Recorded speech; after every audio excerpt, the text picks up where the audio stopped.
It's WFUV and WFUV HD, New York. Listener supported public media from Fordham, the Jesuit University of New York. Right here on 90.7 FM, WFUV.org, and WFUVSports.org.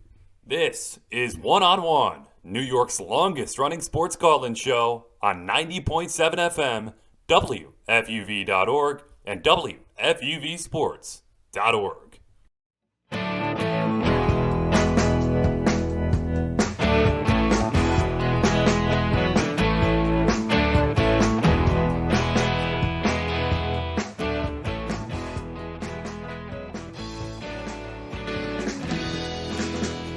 Welcome to One on One, New York's longest running sports call-in show.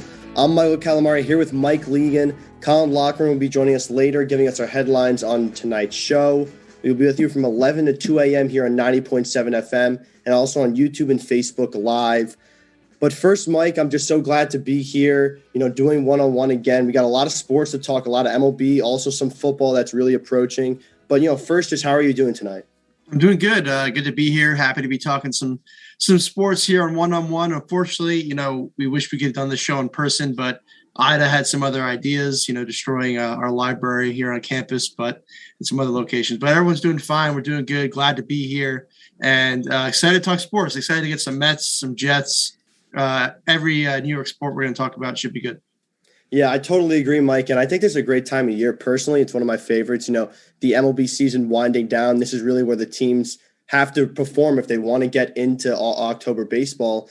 And September is a great month for end of regular season. In terms of Yankees, they're trying to get their bid into the playoffs. The Mets are trying one last hurrah to try to shoe and win that NL East. So there's a lot there to talk about, and the football season is really approaching. But the first thing, we're going to get into is, Mets, Yankees, and that's been a lot of going on there. And especially with the Mets, there's been a lot of history there with the Mets thumbs down, the Zach Scott GM for the Mets DUI. But in the midst of that, they've been playing some pretty good baseball. And then on the other side of things, with the Yankees, they've been on a tear, on a hot streak. They went 13 straight. They have a little bit of a dip. They go 4 straight of losing, but Garrett Cole, they get their win back there. Great performance by him. We're going to get to that later in the show, but that's what we'll touch on first, and it's a lot there, but it's just really fun that we get to talk September baseball on today's show. Yeah, definitely an exciting time, regardless of what team you root for. I mean, look, for the Mets, I said it a couple times on one-on-one. I've said it to people I know.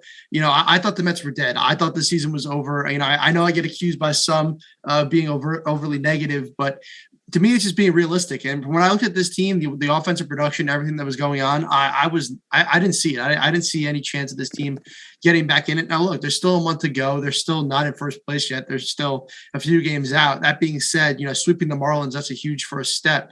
And it was also important for the Mets to be able to put some of those off the field issues aside, obviously, in this winning streak, because, it's been a difficult time for them with some serious issues off the field organizationally, involving players as well. You mentioned the thumbs down. We'll get into that. We'll get into the Zach Scott DUI situation. But look, the Mets, they're like the saying goes, you got to believe, we got a month left in the season, 4 or 5 games behind the Braves now. Can they make that up for first place? There's some talk. Maybe they're still in the wild card hunt too. I don't really know. I think division is probably their best avenue. And then as far as the Yankees, look, they've been on a tear since the All-Star break. They've been on a tear in August. Obviously, they had that 4-game losing streak there for a bit, but you got to like what you're seeing from the Yankees. I mean, Garrett Cole the other night, on Tuesday, going out there, stopping the losing streak, showing you why he's the ace. I mean, he's making a bid for AL Cy Young, that's for sure. And, as long as he's churning and the offense can get some production, which, I mean, Stanton's been on fire. We'll see. Hopefully Gallo can kind of get things going, because we know he hasn't really kind of been up to snuff so far. But for both New York teams, and we'll definitely get more into this later, like you mentioned, but I think regardless of who you're rooting for, it's an exciting time. Yeah, it's really great to watch. You feel like you have to watch either Yankees or Mets every night when it's coming down to the wire here in September. And outside of New York, there's still a lot of baseball stories, and that's what our first headline is going to be with Colin. When he comes on the show, he's going to really touch on all things Major League Baseball, including the wild card, not even in the AL with the Yankees, but the NL wild card with the Reds, with the Padres. That's an exciting race for that second spot. Presumptively, it's going to be the Giants or Dodgers who get that first one, but that's still going to be a very interesting discussion, and there's definitely a lot there, which we will get to. We'll also have an interview with Phil Steele coming up at around 12:20. Colin Locker and Alec Wolves were able to talk to him about the upcoming college football season. Be sure to stay tuned in for that great conversation about all things college football. And after that, we'll start to pick up a little football talk. We'll give a little preseason outlooks at the Jets and Giants as week 1 approaches in almost a week now. So that's going to be a great discussion because the Jets really look like they can turn a corner. It's almost a new start for them in many aspects. And on the other side of things, the Giants is kind of a make or break season. So very two different positions for these two football teams. And it's going to be great to talk about. And then when week 1 approaches, it's going to be are our thoughts on these teams really going to be when we see them outside of preseason and in the regular season? Yeah, I mean, anyone who's been following, I'll do a quick plug right now. I got to do it. NFL Friday over here at FUV. Give it a listen anywhere you find your podcast. But for those who've been listening, I've been on the show obviously the past few weeks, and we've been going heavily into some Jets Giants preview there with Mike Messina. Andrew Galata was on the show as well. And for anyone that's been hearing what I've had to say about the team, and look, as a Jet fan, the most optimistic you can always be about any Jets team, regardless of the year, is before the season starts. Because once it gets underway, a few weeks later, you're burning your jerseys, you're turning off the TV, you're trying to forget the season already. So now's the time to be optimistic. That being said, to keep it brief, I'm very hopeful for the future of the Jets. I'm liking what I'm seeing from the head coach Robert Saleh. I loved Zach Wilson, the way he played in the preseason. I like the pick from the beginning, and he's only confirmed my feelings from the start. And obviously Joe Douglas has been here for a couple of years now. I like what he's done so far. Obviously, there's some question marks on the roster for the Jets. We'll get into that. And you mentioned the Giants, and I said this on yesterday on NFL Friday, and I think this is an important thing to say. We kind of got into the debate, and we can get into this later too if you're interested. But my point was, would you rather be in the Jets spot right now or the Giants spot? Because the simple fact is the Giants, let's be honest, they have a more talented roster. There's no denying that. But when you look at the Giants, like you said, it's a make or break year. You have a GM who, in my opinion, is on the hot seat. You have a quarterback who, if he doesn't perform well this year, I think he's gone. And then you got a coach who, by all accounts, is the guy. But he's in his second year, and you bring in a new GM, you bring in a new quarterback. Is he going to survive that process? Whereas the Jets, the quarterback, the GM, and the coach are all on the same page. I know maybe the Giants are more of a surefire thing, but at least the Jets, I can make an argument they're trending upward. There's a lot more hope and optimism, whereas with the Giants, I'd be more nervous more than anything else if I was a Giants fan right now. So very interesting spots for both teams. I think this is going to be a very telling season for both organizations, and we'll see what happens. Yeah, Mike, just you intro and Jets Giants there kind of got me excited for that discussion because I think there's a lot to talk about. And you talk about New York baseball, but New York football is just there now with the Jets up and coming and the Giants really with a chance at the division. And it's going to be make or break, like you mentioned, for Daniel Jones. But we'll get to all of that in our Jets Giants season outlook segment. After that, we're going to welcome back Colin for some more headlines. This time around football, we will talk about the Big 12 expansion, NFL vaccines, and Mike, I think this is probably the craziest story of the year. But the Bishop Sycamore story, we're going to get to that. We're going to give our thoughts on that. I mean, just an absolutely whirlwind events as more and more information comes out. And that's going to be a lot of fun to talk about.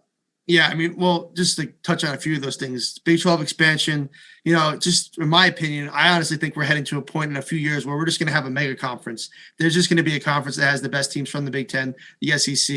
With the NCAA losing power, I think we're heading there. But as of now, it seems to be other conferences, the ones that aren't as popular, the Big 12, the Pac, trying to keep things together. We see here with the Big 12, maybe adding some teams, BYU among the names mentioned. So we'll see what happens there. In terms of Jags and the vaccine, look, we'll get into this later. I think it's a very interesting thing to talk about whether vaccination should be considered in terms of roster decisions. And then finally, you mentioned Bishop Sycamore. I mean, that to me is something straight out of an SNL sketch, out of a Key and Peele sketch.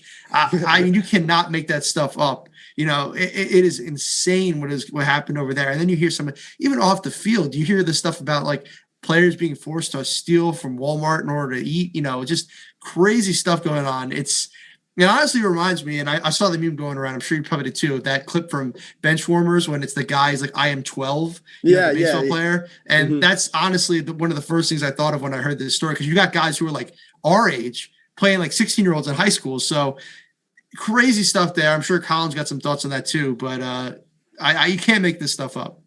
Yeah, absolute crazy story. And I can't wait to talk about it. You mentioned Big 12 expansion and then the NFL vaccine mandates and teams starting to get closer to 100%, but teams not all the way there. And the news with the Jaguars, like you mentioned. So it's going to be interesting to see. And it's going to be a great conversation to have later in the show. We're going to end our show with more football, this time NFL predictions. Like I mentioned, week 1 is just around the corner. It's almost here. It's going to be next Sunday, not this one, but the next Sunday after that. And we're going to give our MVP takes. We're going to give teams that we think are going to be the ones to beat.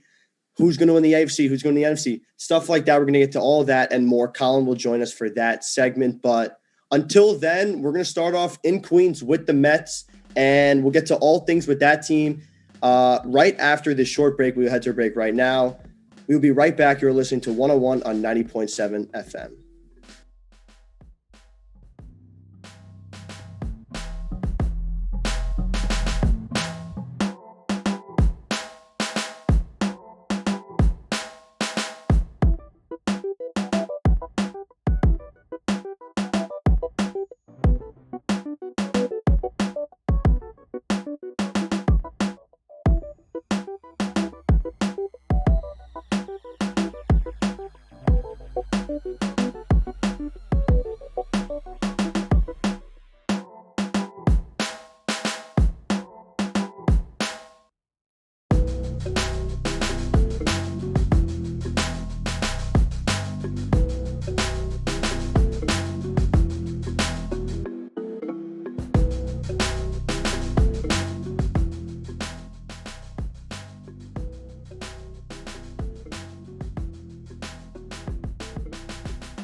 Be sure to follow WFUV Sports on all of our social media platforms. At WFUV Sports on Twitter, at WFUV_sports on Instagram, and WFUV Sports on Facebook and YouTube. WFUV Sports, home to New York's longest-running sports call-in show and the flagship station of Fordham Athletics.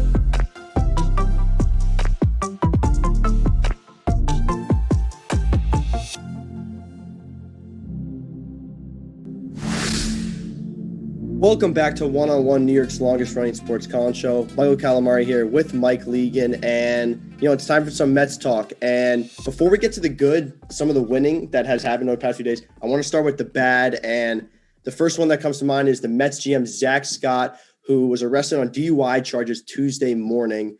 And Scott was hired as assistant GM in December 2020, but assumed the role of acting general manager in January after Mets fired GM Jared Porter.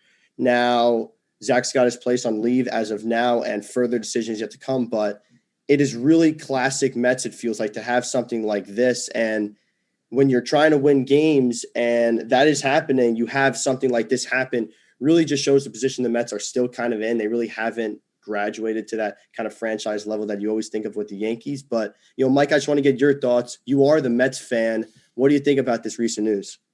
Yeah, I mean, look, obviously, just from a human point of view, it's an unfortunate story. I mean, look, thankfully, no one was injured or killed, and Zach Scott just made one of the most heinous decisions a person can possibly make, deciding to get behind the wheel of a car drunk. So that the fact that no one was injured, that's a good thing. But from the baseball point of view, I mean, look, Zach Scott, in my opinion, needed to go regardless of. But prior to this incident happening, he needed to go just because of the way he's performed as general manager of baseball operations. I mean, he's a guy. Look, when you think about the way that this team was put together, the Mets, the ownership bid. I mean, obviously, if we remember back in 2019, Cohen had originally bought the Mets. That fell apart. Then, of course, a few months go by. Then it seems he's back in the bidding process when the sale goes up again. He finally gets his ownership bid wrapped up, finalized in October of 2020, or excuse me, at the end of August. Actually, it feels later than that. But anyway, the point is, by the time that the sale was announced, the deal was finalized, there was a very awkward time for the Mets, and they brought Sandy in there, Sandy Alderson, as a goodwill move. And really, Sandy was the one who, because Sandy had a good relationship with previous owners. He was known around the league. And Cohen, who obviously was somewhat of a controversial figure coming in, he hired Sandy because he knew the Mets and he would be a goodwill move. So Sandy's really the one that put together this team, because Sandy, even before Jared Porter got here, who was before Zach Scott, Sandy, put together the roster. All the players, good and bad, are really Sandy's guys. The Lindor trade was a Sandy move. Signing guys like Aaron Loop, stuff like that, those are Sandy decisions. And then even a move like Taijuan Walker, which happened later, that was a Jared Porter decision. So really, any of the offseason moves, the good ones, let's say, like an Aaron Loop or a Taijuan Walker who's been up and down, you can't give Zach Scott any credit for that. So putting that aside, we have to analyze Zach Scott's performance basically from the start of the season onward, and it's been atrocious. I mean, the team was faltering at the deadline. He knew Jacob deGrom was going to be out, and he did not address the starting pitching at the deadline. The Mets desperately needed starting pitching help if they were going to maintain that first place lead. They didn't, obviously. They went out and got Rich Hill, but that was like a Band-Aid over a dam breaking open. That didn't matter at all. And, I like the Baez move, but they just sat there. They didn't do enough. And I think that all falls on Zach Scott. And to me, he just seemed over his head, because if you remember, before the deadline happened and before all the trades were finalized, there was talk of Zach, saying that it just seemed like he wasn't able to negotiate. Things were saying that the counter offers were ridiculous. It just seemed he was in over his head. So I know I've spewed a lot of information at our listeners right now, but the bottom line I want to put is this. If there's any positives with this Mets roster, Zach Scott has nothing to do with them. But the negatives, especially the negatives that have happened from the trade deadline onward, I think fall on Zach Scott. So putting even the DUI situation aside, he had to go after this season. And now you throw this in, first, as a personal moral point of view, he's got to go. So I've never been a fan of Zach Scott. If you've ever listened to me on 101, you know that. But to me, this is just another reason why he's got to go. Yeah, Mike, I mean, I completely agree with a lot of things you said. And one thing you mentioned about being like a moral point of view, I mean, no GM can be doing stuff like this. And obviously he's got to go now, but just looking at the baseball, like you mentioned, I mean, you didn't really mention a lot about Javier Baez, but his performance has really been lackluster for this Mets team. And he was traded to the Mets leading the league in MLB strikeouts. So like just that alone was not what the really Mets needed at the time. They did need some power in that lineup. And I guess going on and getting Baez would have helped that. And Lindor was out at the time. So he did fill that shortstop void. But from a statistical point of view, he was not a good player for the Cubs that season. And you do get him on a loan kind of, but now the question is going to be re-signing him. And that's a big question mark. But the Baez move has not really helped you a lot. And you wanted a pitcher. You should have gotten a pitcher because you don't have deGrom there. And you're really relying on Taijuan Walker to stay how he was pitching. And Marcus Stroman was still that guy, but he's not really an ace for a team. And like a team like the Toronto Blue Jays, they went out to get their guy, Jose Barrios. The Mets really did not pursue him heavy enough or any pitchers on the market. So that really left them with, not a lot to play with when you only get Javier Baez. And a lot of that points to the moves in the general manager office. So I think there's a lot of things there that has not gone right with this Mets team. And you could point a lot to that to the general manager in Zach Scott. Yeah, I mean, look, I would even say in terms of Baez, I totally get what you're saying. That was what some of my initial hesitation with, the trade was that I didn't want a guy who was going to get up there and strike out half the time. That being said, and we'll get into the thumbs down thing in a second, because obviously Baez was at the front of that as well. The thing is, even though I didn't agree with the move initially, once he got here, I knew what we were getting. We were going to get a guy, like you said, who strikes out a lot. But when he connects solidly. He can hit the ball over the fence. He can hit it far into the second deck. Even, some of the furthest home runs I've seen, aside from Alonso, are off the bat of Javier Baez. So I like the power. He's obviously great defensively. He is a magician when it comes to just kind of running the bases. And it's so in terms of the Baez move itself, I've actually learned to kind of like it somewhat. It wasn't enough. And, to me, the issue was Baez was good. It was fine, in my opinion. And even though I was initially hesitant, I ended up liking the move just fine. But it just wasn't enough. And and you mentioned that we both mentioned the pitching. That was very frustrating to me. I would also throw out bullpen help.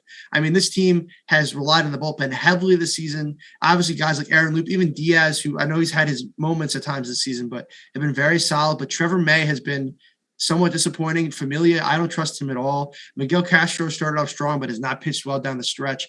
You knew at the deadline as well that if you were going to be a playoff team, you needed some bullpen help, and he didn't get that either. Now, they just claimed Brad Hand off of waivers. He was obviously pitching well for the Nats, not so well for Toronto. The Mets actually pursued Hand in the offseason, and now they finally get him.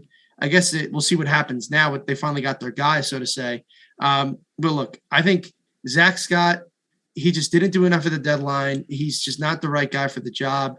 I think he needs to go. And I think in a larger point, I mentioned before, Sandy is the guy that really put this roster together. And for that reason, also Sandy needs to go, because Sandy, I understand there's been a couple of good guys this year, Aaron Loop being one of them, I think has been a great signing. I think Walker, aside from some of the disappointing games in the second half, I think he's just kind of tired coming off a shortened season. I think that's been a solid move.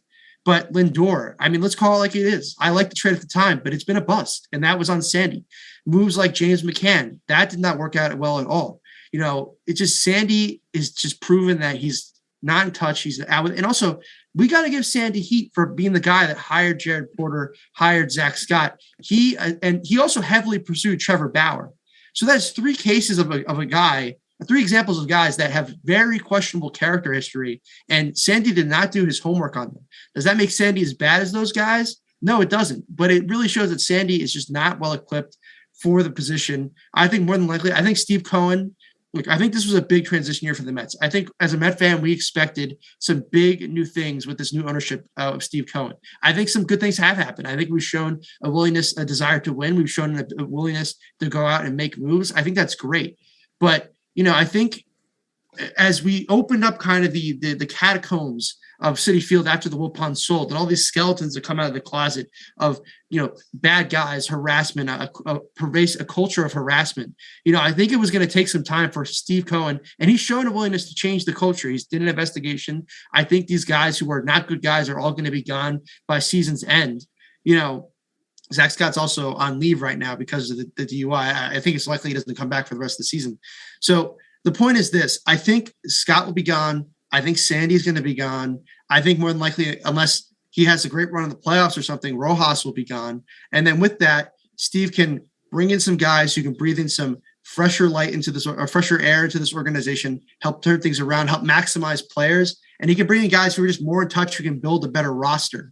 And, it's been frustrating at times, but this is just a process. And when you have a team that was as poorly run as the Mets were, under the Wilpons for 20 years when they were the sole owners, essentially, we can't be surprised when all these secrets finally start spilling out, because it's disturbing. It's upsetting that my team has this culture in place, but I can only hope that going forward that these guys are no longer around.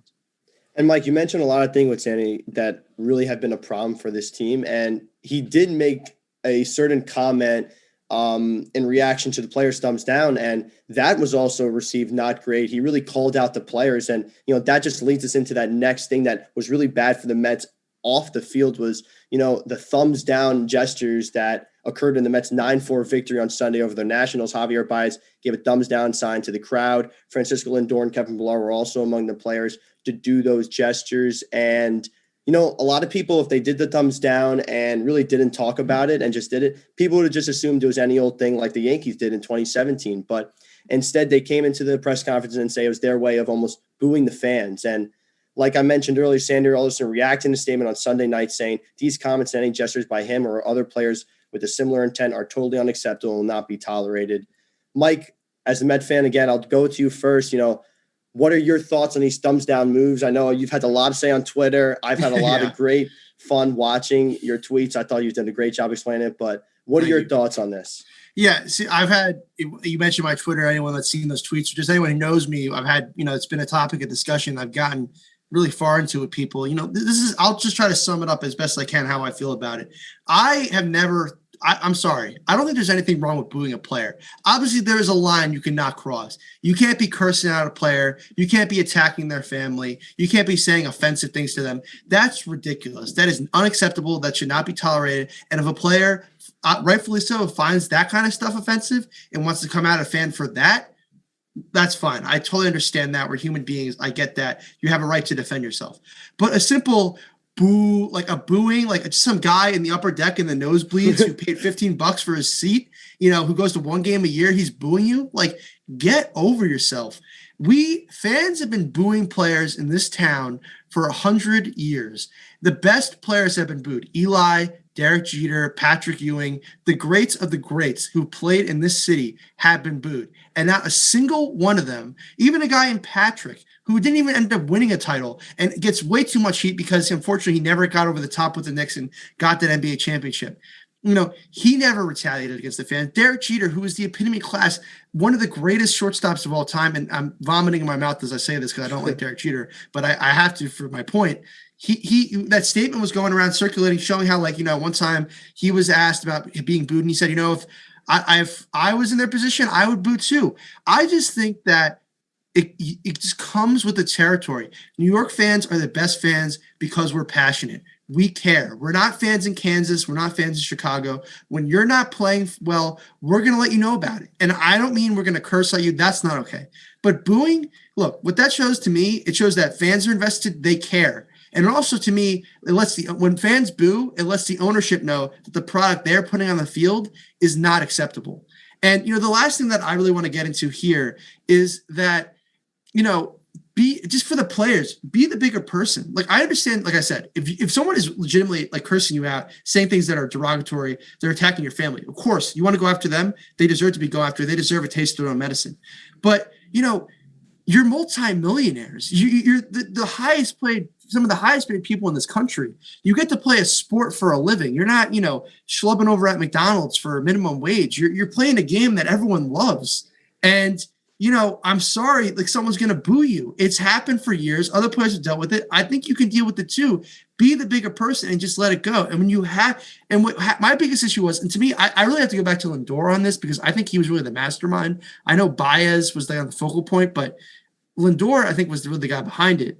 And there was even a clip that was going around of Baez again the other day. He stretched a single into a double and was trying to hype up the Citi Field crowd like this. And then Lindor, they cut to a shot of him in the dugout inadvertently, and he's going no, do this. So it's to me, Lindor's the mastermind. And to me, it's just you got to get over it. Be the bigger man. Boos are part of the game. New York fans are passionate. And also the other thing is it just creates a toxic relationship with the fans. I understand there are toxic fans, that group that crosses the line, but that's only 5%. And I don't think you need to attack all fans because of that small fan group. Now, those people should be dealt with in another way. I think they shouldn't be allowed in the ballpark, whatever. I don't know how you deal with that. They need to be dealt with.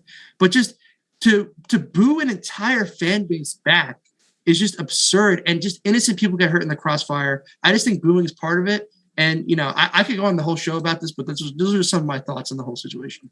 No, I mean, I think you hit on some great points. And I think a lot of times the basic arguments are just make the most sense.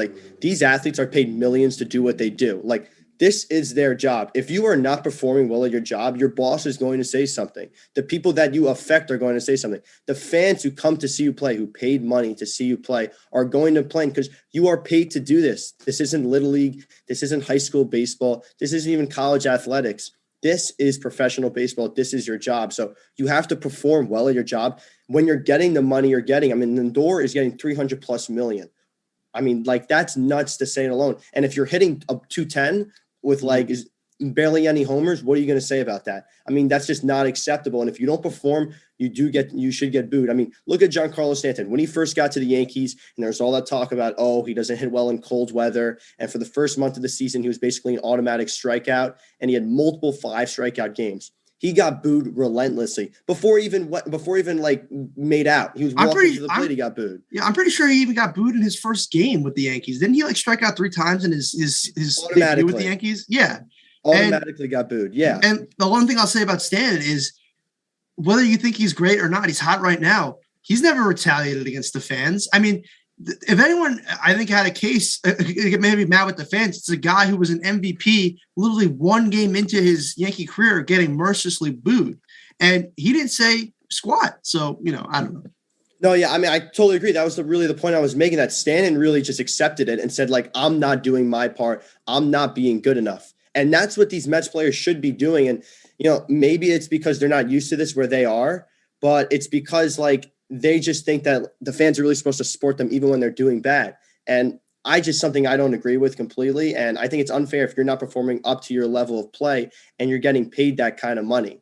Now, although that was at the time when they were getting booed and they almost blew all those games against the NL West opponents, they are playing pretty good now. So I do want to shift a little bit to that. They're kind of 5 straight wins for the Mets, really 4, but the continuation game counts in my book. So they're playing pretty good baseball, but they are still on the outside looking in of this division. They're basically going to need to win out as a chance, 4.5 games back as of now. Mike, I want to get your thoughts on the Mets. Do they have a shot? If so, what do they need to do to get there? All right. Well, before I get into my actual opinion, I have to share a quick story. So the last night before we recorded, the other night before we were doing the show, I was watching the final game of the Marlins series. And, Dom Smith's at the plate. It's 3-3, man on third. If Dom hits a single, the Mets are going to take the lead. And so my roommate, our producer, Alex Woles, is telling me, Mike, you got to be more positive. This is a good team. They're going to make the playoffs. Alex, they stink. And I say to him, you know what? If Dom hits a single here, I'll believe and I'll say that the Mets are going to make the playoffs. I'm not even kidding you. I say that, next pitch, liner off the first baseman's glove into the outfield, Mets score, take the lead, win the game. I will happily be a mush if it means the Mets are going to win games. So, Alex, that shout out was for you. Look, do I think the Mets are actually going to make the playoffs in all honesty? I don't know. I called them dead. I said the season was over. I'll stick by my guns. They still have ground to make up. I still think the Braves and Phillies are too talented. The Phillies are on a hot streak right now. I think the wild card is just not in the picture. I just think the Reds and the Padres, and obviously, they're going to be battling for the second spot, and then whoever doesn't win the West, the Dodgers or Giants will get the first. So forget the wild card. It comes down to the division.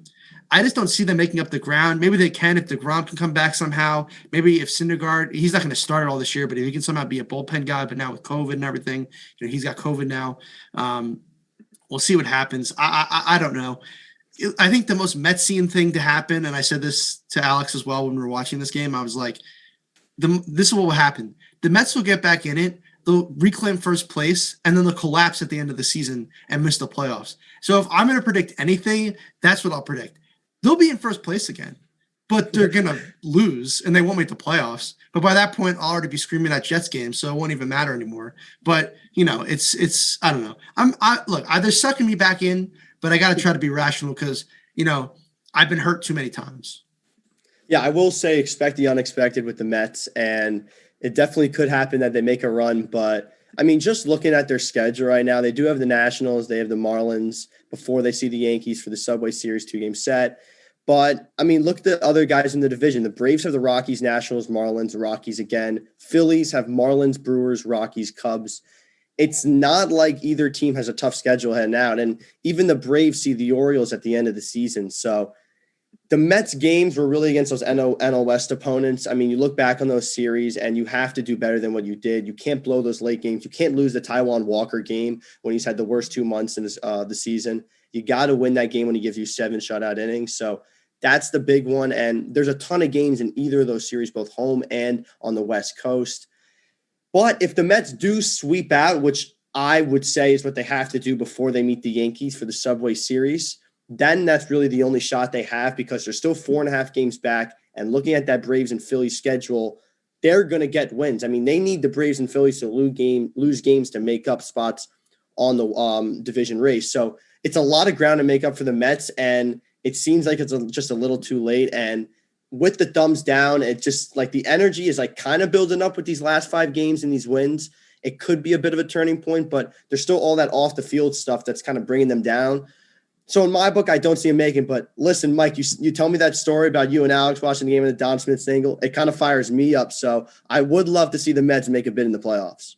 Look, obviously I'm not going to be like Tank and be like, I don't want the Mets to win because it suits my narrative that we're cursed. Like, I'm realistic. The Mets aren't a good team, but I don't have any pleasure in that. It doesn't give me joy to be like, oh, my favorite team is once again going to miss the playoffs for another season.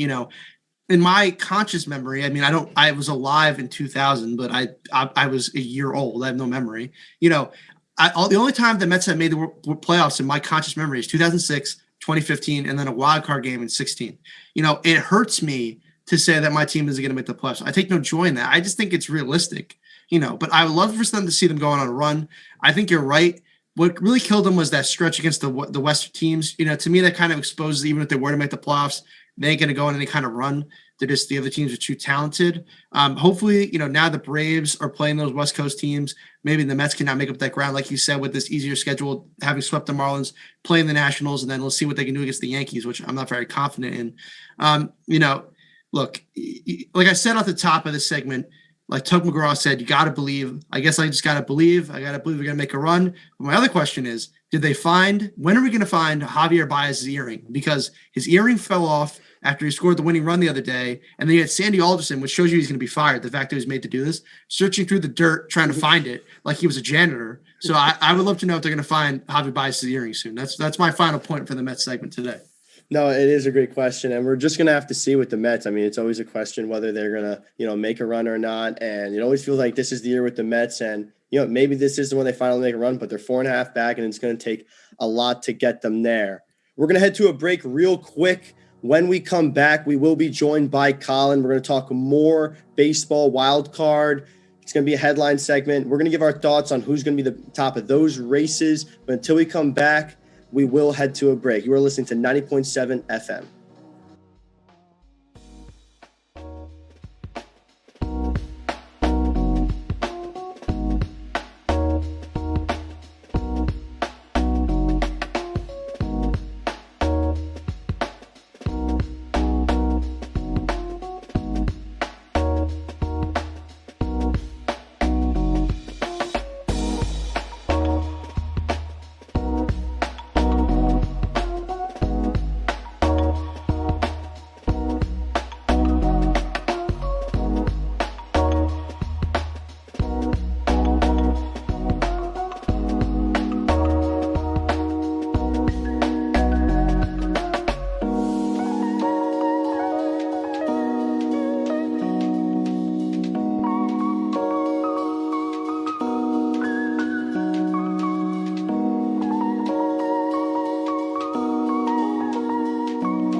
One-on-One has a brand new YouTube channel. Subscribe to WFUV Sports to catch our simulcast Saturday nights and get notifications so you never miss another show.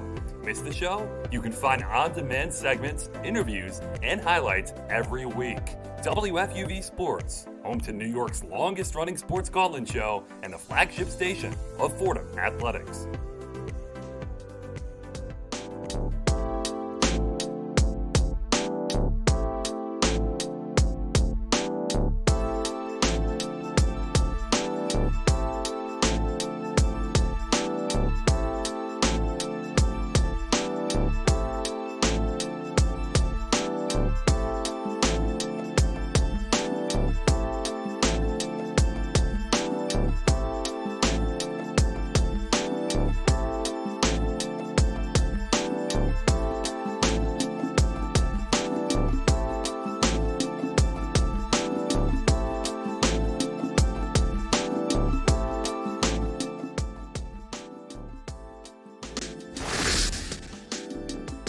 Hello and welcome back to One-on-One, New York's longest-running sports call-in show. I'm Colin Lochran here with Michael Calamari and Michael Leegan, and I've got you covered with the latest MLB headlines. Guys, it's great to be here. I must confess, I too am interested to see what happens with Javi Baez's earring. As someone who wears an earring, I can't tell you how upset I would be if I lost it in the middle of the dirt of that is Citi Field. I mean, that would be tragic in my estimation. Yeah, especially if it was $200,000. Yeah. Oh, especially if it was $200,000. Then you just lost money right there, plus something you're wearing. Oof. Tough day for Javi Baez when he lost that earring. Hopefully they find that soon. But to switch across town over towards the Bronx and the broader AL wild card picture, I want to start off with that. At the moment, the New York Yankees own the top spot. in our first headline here, as they are in the top of the AL wildcard standings. Behind them by 2 games are the dreaded rival Boston Red Sox, and then behind Boston is the Oakland A's by 2 games. Over in the NL wildcard picture, it's a little bit more complicated, as right now with the Dodgers and Giants both battling for the NL West, the loser of that NL West battle would theoretically own the top wild card spot. Behind them right now sits the Cincinnati Reds, and then back 2 games behind the Cincinnati Reds sit the San Diego Padres, who, are only a half a game back. 2 games back from the Padres would be the Philadelphia Phillies. Guys, clearly a lot of number crunching, a lot of close races right now. Michael Calamari, I'll start with you. How do you see these wildcard races matching up here and shaping up as the season winds down? Yeah, I mean, I'll start with the NL because both of these races are really great. And in my opinion, I think the NL is really fun, especially for me as a Yankee fan. And the Yankees are really in control. They are in the position to really control their own destiny because of where they are. They sit right now at the top, like you said. They will get the home game if the playoffs end today. And they've been playing great baseball. I mean, you could talk about that little losing streak they had, but Garrett Cole will come back 15 strikes out. He snaps that just like that. So that's a great way to break that. And you just came off of a 13-game winning streak. So you really went 13-4, which is not bad at all in your last 17, 18-4 if you count the win with Garrett Cole on the mound. So, I mean, really good for them. And I think that's just where they are right now. But the Red Sox are creeping up. They dropped the first 2 games against Tampa in the series, but they win the last 2. So they're right there. And if you're the Yankees, you really want Tampa to take control of that division and to knock out the Red Sox, because the Red Sox are only really a game behind, and you want that home field for Yankees. So I'm really watching out for that. I think the Yankees are going to end up with the home field advantage. I think their bats are way too hot right now. I mean, talk about Aaron Judge and Giancarlo Stanton. I know we're going to get to more Yankees after this segment, but their bats are really that hot, and they will control that, in my opinion. I think the A's have fallen off a little too much, and it's going to be, Yankees, Red Sox in that AL. So that's going to be a really fun thing to see. And then over the NL, it's just as interesting. I'm going to talk about the Reds. They've looked great recently. They're right there.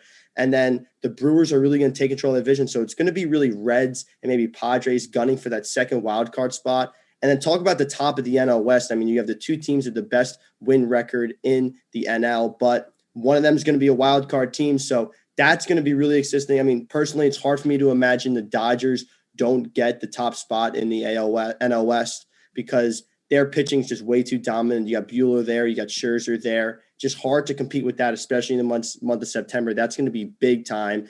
And I just don't think the Giants are going to be able to continue this for another month. They've been great. A lot of guys stepping up, and Chris Bryant has been amazing for them since they brought him in. But I really do see the Dodgers taking control of that division. We're going to get to a lot of it, I know. But for me, it's going to be Yankees. It's going to be Giants in those top wildcard spots in their respective divisions. And then I'd have to say Red Sox, Reds in their respective divisions for that second away spot in the wild card. Yeah, for me, when I'm looking at this wild card situation, I think, like Mike said, I pretty much, the Yankees control their own destiny. I don't see them kind of falling out of that top spot. They're just too much of a talented team. Look, I know they had a rough first half of the season at times. They looked dead at times. I'd even said, earlier in the year, obviously it was a little early. I probably shouldn't have said it, but I didn't think the Yankees were going to make the playoffs this year. But they made the moves at the deadline they needed to make. I mean, Gallo, I've said it already, hasn't been as good, but Rizzo's been a great addition. I think it's even given Voit some life in the roster there. And even guys like Vasquez coming up, Gleyber Torres coming back now. Hopefully Gio's okay with the injury, the MRI, whatever's going on there. Look, even you get Severino down the stretch. Maybe he can even help you out a little bit. I think the Yankees, when I'm looking at this wildcard picture, I think they'll be the first wildcard spot. That's just my opinion in terms of the American League. And in terms of the second spot, look, I had said it before, and, maybe this is just me being a little bold, but look, you make a decision, you got to stick with it. I'm just going to be that guy. I had said earlier this year that I thought the A's, who are always historically a great regular season team, were going to take home one of these wildcard spots. The thing with Boston, look, they rebounded a little bit recently, but obviously they've had a very tough second half after the All-Star break. They honestly have been playing like the Mets, if not worse a little bit in terms of a collapse post All-Star game, but so I could see them holding on to the second spot there. But look, I said the A's were going to get that next spot. So I'm going to have to stick with them. So for me, out of the American League wild card, it's going to be Yankees, A's. And I think Yankee fans will be pretty happy with that because usually they take care of business when it comes to the A's. And then in terms of the National League, I'd said before the season that my World Series pick was Padres Yankees. Now, I don't think the Padres are going to get to the World Series, but I would be crazy not to stand by them and at least put them in the wild card conversation. I know the Reds have come on strong here, but look, to me, the Reds are a team that I don't know. They're just not that sexy team.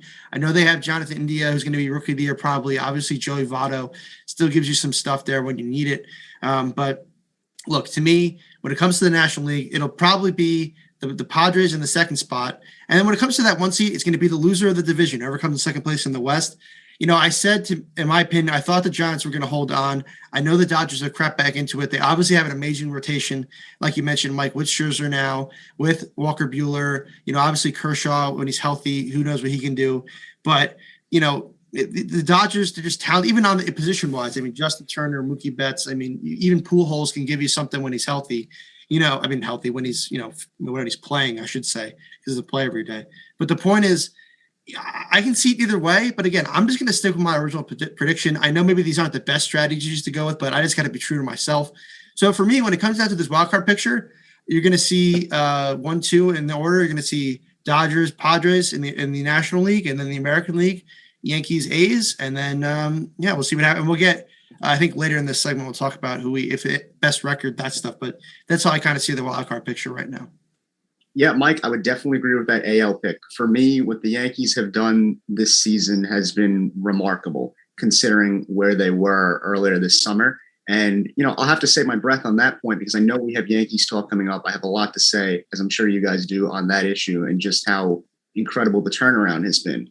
Now, in terms of that second AL wildcard spot, I think it's Oakland because I look at Boston right now and I see a team that physically fell hard. I mean, there was a point this year where they looked like one of the best teams in baseball. And then over a stretch of time, all of the holes that have been covered up by guys overperforming started to get revealed. The pitching basically got seen through. Evaldi couldn't have been an ace. He wasn't an ace from day one. He had games where, okay, he gives you a great performance, but then there's other times where he gets rocked by a team like Toronto and gives up 8 runs, only 4 and 2/3 innings. That can't happen if you're going to be a postseason baseball team. And regardless of that fact, even the offense for Boston started to slow down. Guys that were overperforming, like Kike Hernandez, started to slow down. I know Bobby Dahlbeck just won AL Rookie of the Month, but that's not going to be enough to get you over the edge. And it's certainly not going to be enough to win in the postseason, especially not against a team like the Yankees that are basically riding with the wave right now with such momentum. I know they had the skid recently, but you got to think they're going to be able to pick that back up. If you're Boston right now, I think your season comes down to the upcoming stretch against Tampa Bay and the Chicago White Sox. If you're able to beat those teams and in the series, stay consistent in those 2 series, you have half a shot of getting that wild card. Because, you see a lot of Orioles towards the end of the year, but that's a bad team. You're supposed to beat the bad teams. Beat the White Sox 2 out of 3. Beat the Rays 2 out of 3. Show something. And in terms of bullpen help, they're going to need it. You might have to move a guy like Tanner Houck to the bullpen because, getting back Ryan Brazier isn't going to make up for the injuries and the fact that your bullpen is just not very good, which is going to be a big part of September baseball and an even bigger part of October baseball if you get that far. So I see it being Yankees and Oakland A's as your wild card in the AL. Now, as far as the NL is concerned, like you guys said, basically that first spot will belong to whoever loses the NL West. And I'm pretty confident right now that will be the Giants who end up in that wild card spot. Not necessarily because the Giants are a bad team. Not at all. They're a great team. They've had a great year. Guys like Alex Wood, Johnny Cueto have stepped up in ways that, few would have predicted when the season started. But, the Dodgers just have so much talent. And I'm a guy who will always say talent wins out eventually. It might take time, but if you stack your cards the right way, eventually guys will hit. Eventually pitchers will show you who they are. And that's been proven true by the Dodgers this year. Now, for those Giants, the question is who's they going to play? There's options on the table. I mean, Cincinnati looks very good right now, but some people say San Diego. I would personally say the Cincinnati Reds will get that second spot because they do have upcoming schedule against the Pirates and the Nationals, who, again, are teams that are not very good. So all you have to do is hang on for those few games that you play the Dodgers. Guys like Jonathan India, who's probably going to win Rookie of the Year, Joey Votto, who has 28 home runs. They've stepped up all year for Cincinnati. If they continue to do so, they should be fine heading into the postseason. And the Padres have a harder schedule. And quite frankly, their offense is middle of the road. Their pitching's good, but their offense isn't scaring anybody. So if I'm going on the signs and reading momentum, right now I'd say Cincinnati will grab that wild card spot, and they'll end up playing San Francisco in a road game. So I want to move to our second MLB headline, something we briefly touched on here. I think it's a warranted discussion given how tight the race is. And it's so tight you can fumble with explaining how many games they are forward or back. Right now, the Giants and Dodgers are locked in a dead heat, basically, for the NL West. Just last night, they were tied for the division with identical records of 85 and 49. Mike Leegan, I'm going to swing it to you first. Who's going to come out with the NL West crown and why? Well, I mean, I kind of already, gave away my answer with my wild card pick. I think it's going to be the Giants. I mean, look, I'm doing this partially for my own, benefit, just because I like to stick to my guns, and I never like to admit I'm wrong. So I was saying Giants earlier in the year, we're going to win the division. I'm going to stick with the Giants. Sometimes it's just that team, like the little engine that could. You just feel it in your heart. This is a team that plays fundamentally sound baseball. It's a team that I like, and it's just you feel it that this is a team that can win games. They play the right way. Like you mentioned, Alex Wood and Johnny Cueto. I mean, Chris Bryant, I think, was a great move for them at the deadline. It's just a team. I mean, I never would have thought Gabe Kapler would be a great manager, but I think he's done a good job with them getting the most out of these guys. I mean, everyone thought this was going to be a rebuilding year, and then look what happened. So, we'll see what's going to go happen the next few years. I don't think this is going to become like a contender. This is not going to be the Giants of old. I don't even know if the Giants will be able to win a first round playoff series. That being said, sometimes you just got to go with your gut. I mean, I think that's too much in baseball today. We're going with the numbers. I know I sound like an old man now, but whatever. I just got to do it.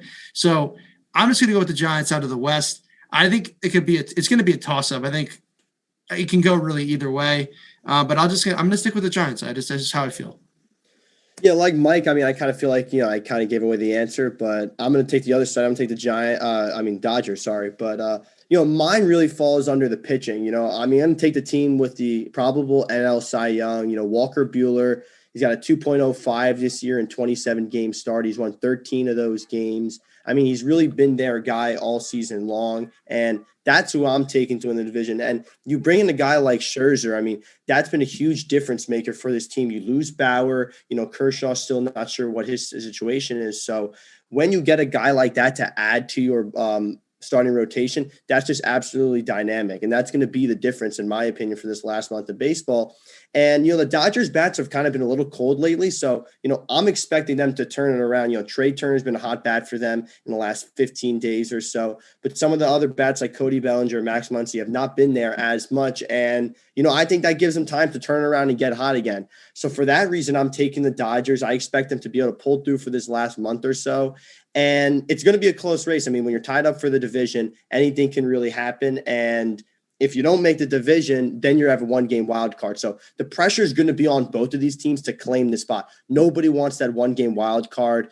I saw something on Twitter the other day that if the Dodgers were in that wild card and lost the first game, there'd be a lot of uproar on baseball fans because they want to see that team in the division race. So I think that's going to make both these teams really gun for this, because anything can happen in one game and you're going to take best out of 5 any day of the week.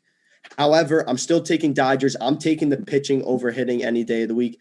Giants bats are better right now, but Walker Buehler and Scherzer, I'm taking those guys to help this Dodgers team in the last month. I would most definitely take the Dodgers as well. I think we might have showed our cards too early in explaining our wild card picks, but in my mind, the Dodgers might be the most complete team in all of baseball. And I say that very, very honestly. Talent matters. And I think, a lot of times now we get really stuck with the 3 true outcomes method of winning baseball games and the idea of, putting together a team that can win over the course of 162 games consistently. In this mindset, what the Dodgers have built essentially is just an all-star caliber lineup that might not necessarily be the most cost-effective team. It might not necessarily be a Yale graduate's first pick of a team in terms of how the guys stack up, numbers wise, but look at the pitching. Mike, you mentioned it. First in ERA, second in strikeouts. Everyone's talking about that they acquired Max Scherzer. Everyone will talk about Clayton Kershaw. but Walker Buehler is an absolute stud. The guy's 13-2. He has a 2.05 ERA. His WHIP is 0.91. He might win Cy Young this year, and I wouldn't be surprised if he wins more in the future.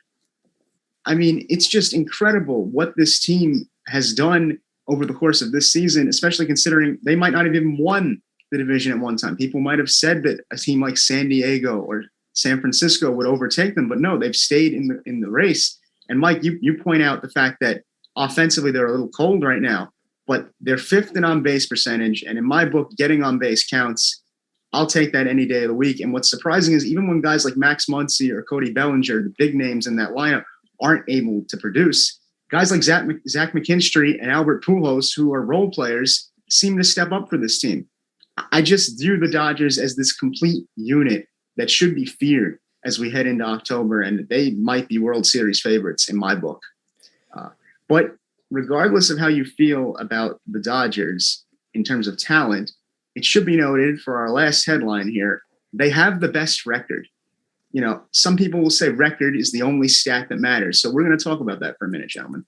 Right now in the NL, the Dodgers have the best record with that 85-49 piece. And in the AL, the spreadsheet darling Tampa Bay Rays have a record of 84-50. So they have the best record in the AL. Mike Calamari, I'll swing it to you first. Is record a good indicator of World Series matchups or not so much? Yeah, I don't really see the record as that big of a deal because I think a team that's great in the regular season doesn't always fare well in the postseason. I think that's very true. I mean, I think about a Baltimore Orioles team a couple of years back that was dominant in the AL East and didn't do a lot in the postseason and had one of the best win records in all of Major League Baseball. So I think about that a lot. And I also think about some of these past New York Yankee teams. A lot of teams that live and die by the home run don't really do well in the postseason. I think that's a thing that's, really fair all along baseball. And I think that might not be the case of the, Dodgers or the Rays, but just to answer your question, I don't think that you can just look at a record to judge a team if they're going to do well in baseball. I think you got to look at what this team is built upon.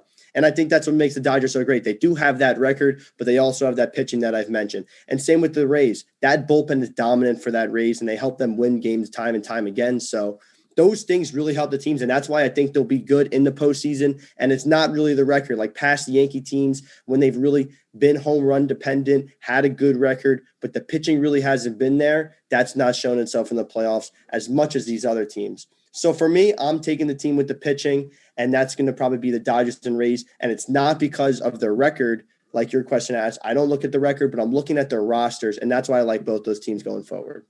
Yeah, for me, I mean, I think it's going to end up being the Rays. They got the best, like you already mentioned, the best record in the American League right now.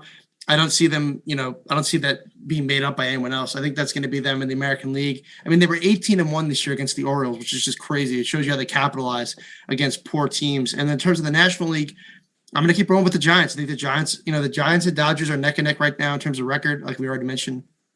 And I think the Giants, who I think are going to win the division, by virtue of that, they'll probably have the best record. But then in terms of my World Series pick, I'm going to actually pick two teams in those respective divisions that I mentioned of the best record teams. I think the World Series would be Yankees-Dodgers. As much as that hurts me to say, I don't want to see that World Series. I think it's going to be boring. It's like, maybe, yeah, I just like to see like some teams that haven't been there, some storylines, not like these two blue chip franchises. I like to see some other things, but I think it'll be Dodgers-Yankees in the World Series this year. Yeah, it's definitely going to be really exciting to see what happens in regards to MLB postseason. Colin, you mentioned earlier in the show that, sometimes we're showing our cards too early, a little bit revealing it, but I think that's what makes this MLB postseason so great. The fact that the Dodgers and Giants are really vying for that number one in the NL West, but the other one's going to get the wild card, and we're going to watch them in a one-game playoff. And the same thing's going to be in the AL with the Yankees and Red Sox, potentially the Athletics. So it's going to be a lot of fun to watch these games when we hit October. But until then, we will take a break. And at the other end of the break, we're going to talk about Yankees. They've been on a roll lately. Garrett Cole comes back, 15 strikeouts, huge win for them. We're going to talk all Yankees. Colin's going to stay with us on the other side of the break. You're listening to 101 on 90.7 FM.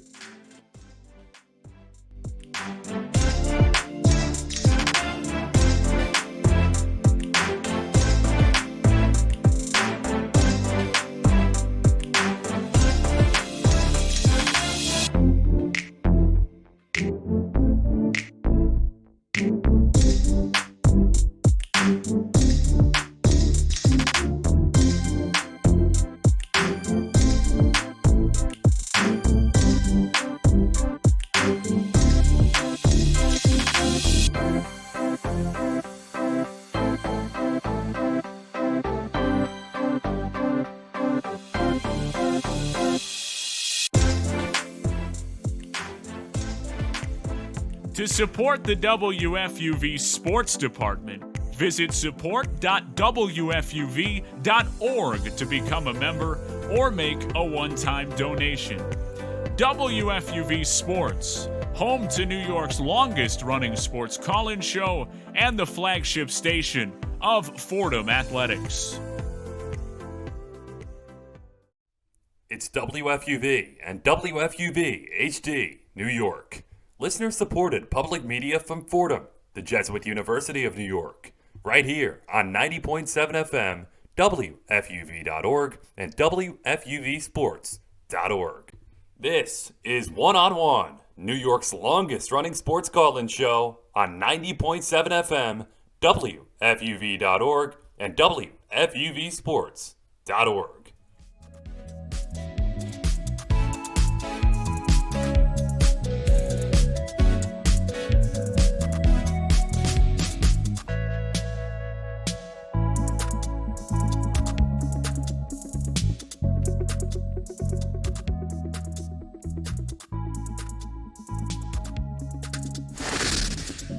Welcome back to One on One, New York's longest running sports call-in show. Michael Calamari here with Mike Leegan, Colin Lochran staying with us. We're going to talk all things Yankees now, the Bronx Bombers. And listen, if you're a Yankee fan, this is probably the most fun you've had watching a team for a while. Personally, I can say it's been one of the best experiences since that 2017 run they made when they went up against the Astros in, the ALCS. That was an electric run for the Yankees. And this feels a lot like that time period. So it's going to be a lot of fun to talk about. They went 13 straight, like I mentioned before in the show, until they dropped 4 straight games. Garrett Cole helped propel them to win over the Angels. Yankees are now 1.5 games up on the wild card, 6.5 games behind the Rays for the division. Colin, I'll toss it to you first. What are your thoughts on this Yankee team that's really been on fire as of late? The first word that comes to mind is wow. I mean, for a team that was 10 games back of the Boston Red Sox earlier this summer, it's been an incredible comeback. I mean, I personally owe Garrett Cole an apology for doubting him. I've gone on one-on-one and I've said that I questioned whether or not the stuff was the same. Last night, he came out and pitched a hell of a game, or not last night, a few nights ago, 7 innings, 1 earned run, 15 strikeouts against the Angels, and a 4-1 win. Aaron Judge puts his 30th home run on the board for the icing on the cake. Incredible game. Cole's going to have to be that guy going forward if they want to keep competing and keep advancing as we get closer to October. And right now, there's nothing that says he can't, as long as he keeps this up and doesn't have a game where he goes out there and gets rocked like he did a few weeks ago on a summer August day in Fenway. I mean, right now, Cole is 14-6, 2.73 ERA. First in strikeouts, his WAR is 5.4, very impressive in my book, considering how he started the season. This team is just playing great baseball right now. And history sometimes repeats itself.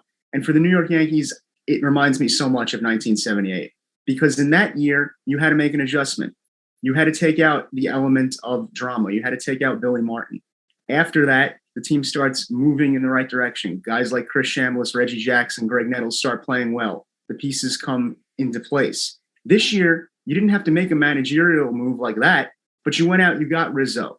You got Gallo, who, I know he's been underwhelming so far. Gallo only hitting 139 since they went out and got him. But maybe that's a show of faith on the front office part, going out and making the moves necessary, balancing the lineup. Because other guys like Judge, like Stanton, have stepped up in ways that no one really saw coming in July.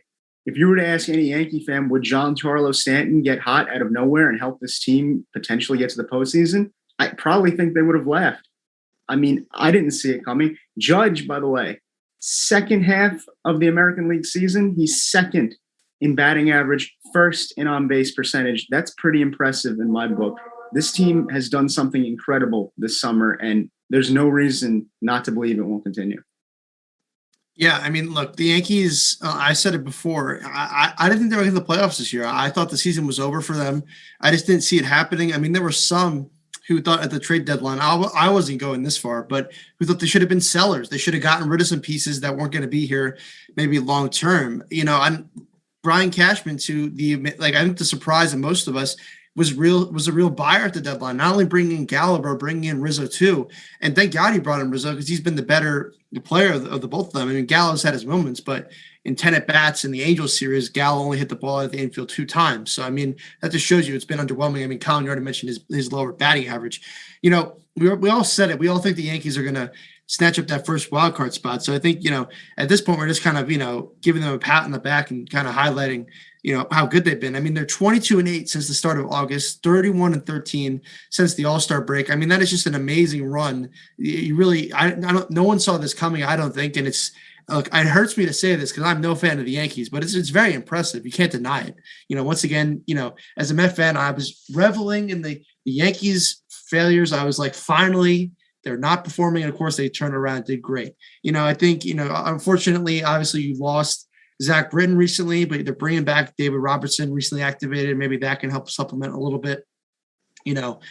Torres coming back off the IL, that should help. And Stanton, I mean, he's hit home runs in 5 of his past 8 games, 7 in his past 13. And he's been on fire recently. This is what Yankee fans, this was the guy they thought they were getting when they traded for him back in, 2018? Was that his first season with the Yankees, or 2017? I don't remember now. But, so this is the guy you hoped you would get. The question is now, I think we think the Yankees are going to hold on for that spot. I don't, even if, let's say, they were to cool off a bit, I don't think these other teams that are in the competition for the wild card were a real threat to them to really heat up. So the question is now, what kind of damage can they really make in the playoffs? And for me, I think the wild card game, regardless of who they get, I mean, Red Sox always rise to the occasion. So it's the Red Sox, maybe that's not a lock. I don't fear the A's. I don't fear the Mariners. I think the Yankees can take care of business against either of those teams if they were to be the second wild card. And then from there, I mean, is this a season given the hot streak? I mean, a few months ago, people were saying Aaron Boone should be fired. I still think that he should probably be gone after the year. I don't think he's a great manager per se. I think anything short of a World Series appearance, he's probably gone.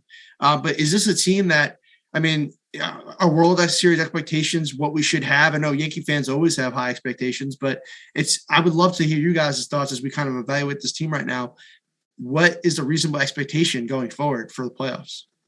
Yeah, I think there's a lot of really high expectations for this Yankee team, and I think you touched on a lot of great things, and that really starts with the core of this team. Before the trade deadline, I was one of the proponents that, the Yankees should not be buyers at the deadline. And although since the deadline, they've probably been the hottest team in all of baseball, it's not been those guys they acquired that have really propelled them forward. Rizzo had a first few couple weeks where he was the dominant hitter in the lineup. He was the 2-batter, and he was the hottest hitter for them. But since then, he's cooled down. Gallo has yet to really make his mark.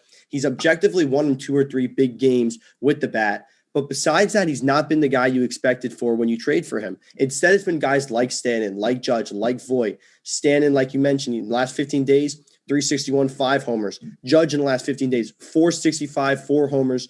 Voit in the last month, he's been batting 300, 5 homers. I mean, those are guys that were on your roster. And that's the reason why you're playing so well, because they're turning it around. Those were the guys you were going to bet on. So all along, if the Yankees wanted to make this run, that was going to need to happen. And just looking at the depth of this Yankee team, there's a lot of good problems here. Tyler Wade's not an everyday player anymore, but he's hitting above 275. Andrew Velazquez has done a great job since coming to the Yankees, giving them that spark. He won them basically 2 games in that Red Sox series, and he gives you a great glove at shortstop. Runda Dor does his job as a left-handed bat, has some pop. I mean, they have a lot of depth that aren't even going to be starters come playoffs. And if you get Glaber back, if you get Urshela back, that just adds more to that lineup. And we've seen what Urshela does with his glove. That's a huge addition for this Yankee team. So these are the guys that are going to be the difference makers for the Yankees. And that's what you love to see when you head into the playoffs. And really the sky's the limit for this Yankee team, and it's going to be on the shoulders of this pitching staff because Garrett Cole can only do so much. And Jameson Taillon, how great he has been. He was amazing in the month of July for the most part, but he hasn't been that guy recently. His last 2 starts, Oakland, 3.25 earned runs, Angels, 4.26 earned runs. He's really struggled in the last 2 starts, maybe even 3 starts. So he really hasn't been that guy, and you want that second pitcher for insurance, and you're hoping that Cole can only do so much in a wild card game that's going to help you, but when you head into the ALDS and ALCS, which the Yankees are going to hope to get to, he's not going to be able to do all of the pitching, obviously. So the depth in the pitching is probably going to be the biggest thing for this Yankee team. You hope Kluber might be able to help. There's a lot of things there, but until you get more answers, it's only really Cole that you can trust out there with the ball. And that's probably the biggest question with Martin Yankee team. Although starting pitching has stepped up, Cole is your guy. So that's the biggest question for this Yankee team, I'd have to say right now. Yeah, Mike, I'll concur with that 100%. I think someone that's an X factor, Jordan Montgomery. I mean, he had a great game last year in the postseason that I think goes unnoticed sometimes against Tampa Bay to keep them alive in that series. He needs to do that again this year if they make it October, because like you said, you might be able to trust Cole now in a one-game wild card. I myself would trust him 100% in New York in a home game, which it looks like they're going to get. But past that, if Kluber's back, he only gave you 4 innings the other night. That's not necessarily going to be what you need in October. You're going to need that third guy. And whether that's Montgomery or whether that's Severino, it has to be someone. And for my money, it's going to have to be Montgomery because he's been there. 2020, like I said, he was there against Tampa Bay. He's going to have to be that second or third guy in the postseason that really helps carry this team, because it's not going to be Chad Heaney. That experiment, he had maybe 1.5 good games. So I think Jordan Montgomery is someone really we have to look out for that could step up here. Yeah, I definitely agree with all that. It's not going to be Heaney. We all know that. Outside the Red Sox game where he really balled out, he's been an automatic 4 or 5 runs every time he steps on the mound. And those are really the only question marks, though. Cole's going to give you what he's going to give you. Whether he pitches bad or not, he's your ace, and any team is going to take him as your ace. So it's going to come down to anybody after him. And I still have faith in Tyone. His last 4 starts, 8.2 ERA. But after going 7 starts in July of 1.25, I'm going to take the median of that any day of the week, and he'll figure it out. So I definitely think that is going to be huge for them. And that's going to be the guy that they're going to need to pitch well in the playoffs if they're going to want to be a playoff team effective in the ALDS and ALCS. Yeah, you mentioned Tyone. To me is I just don't. Obviously, they're going to need him, and they're going to need Kluber to pitch well in order for the Yankees to make it far and have a stretch run here. In the playoffs, that is.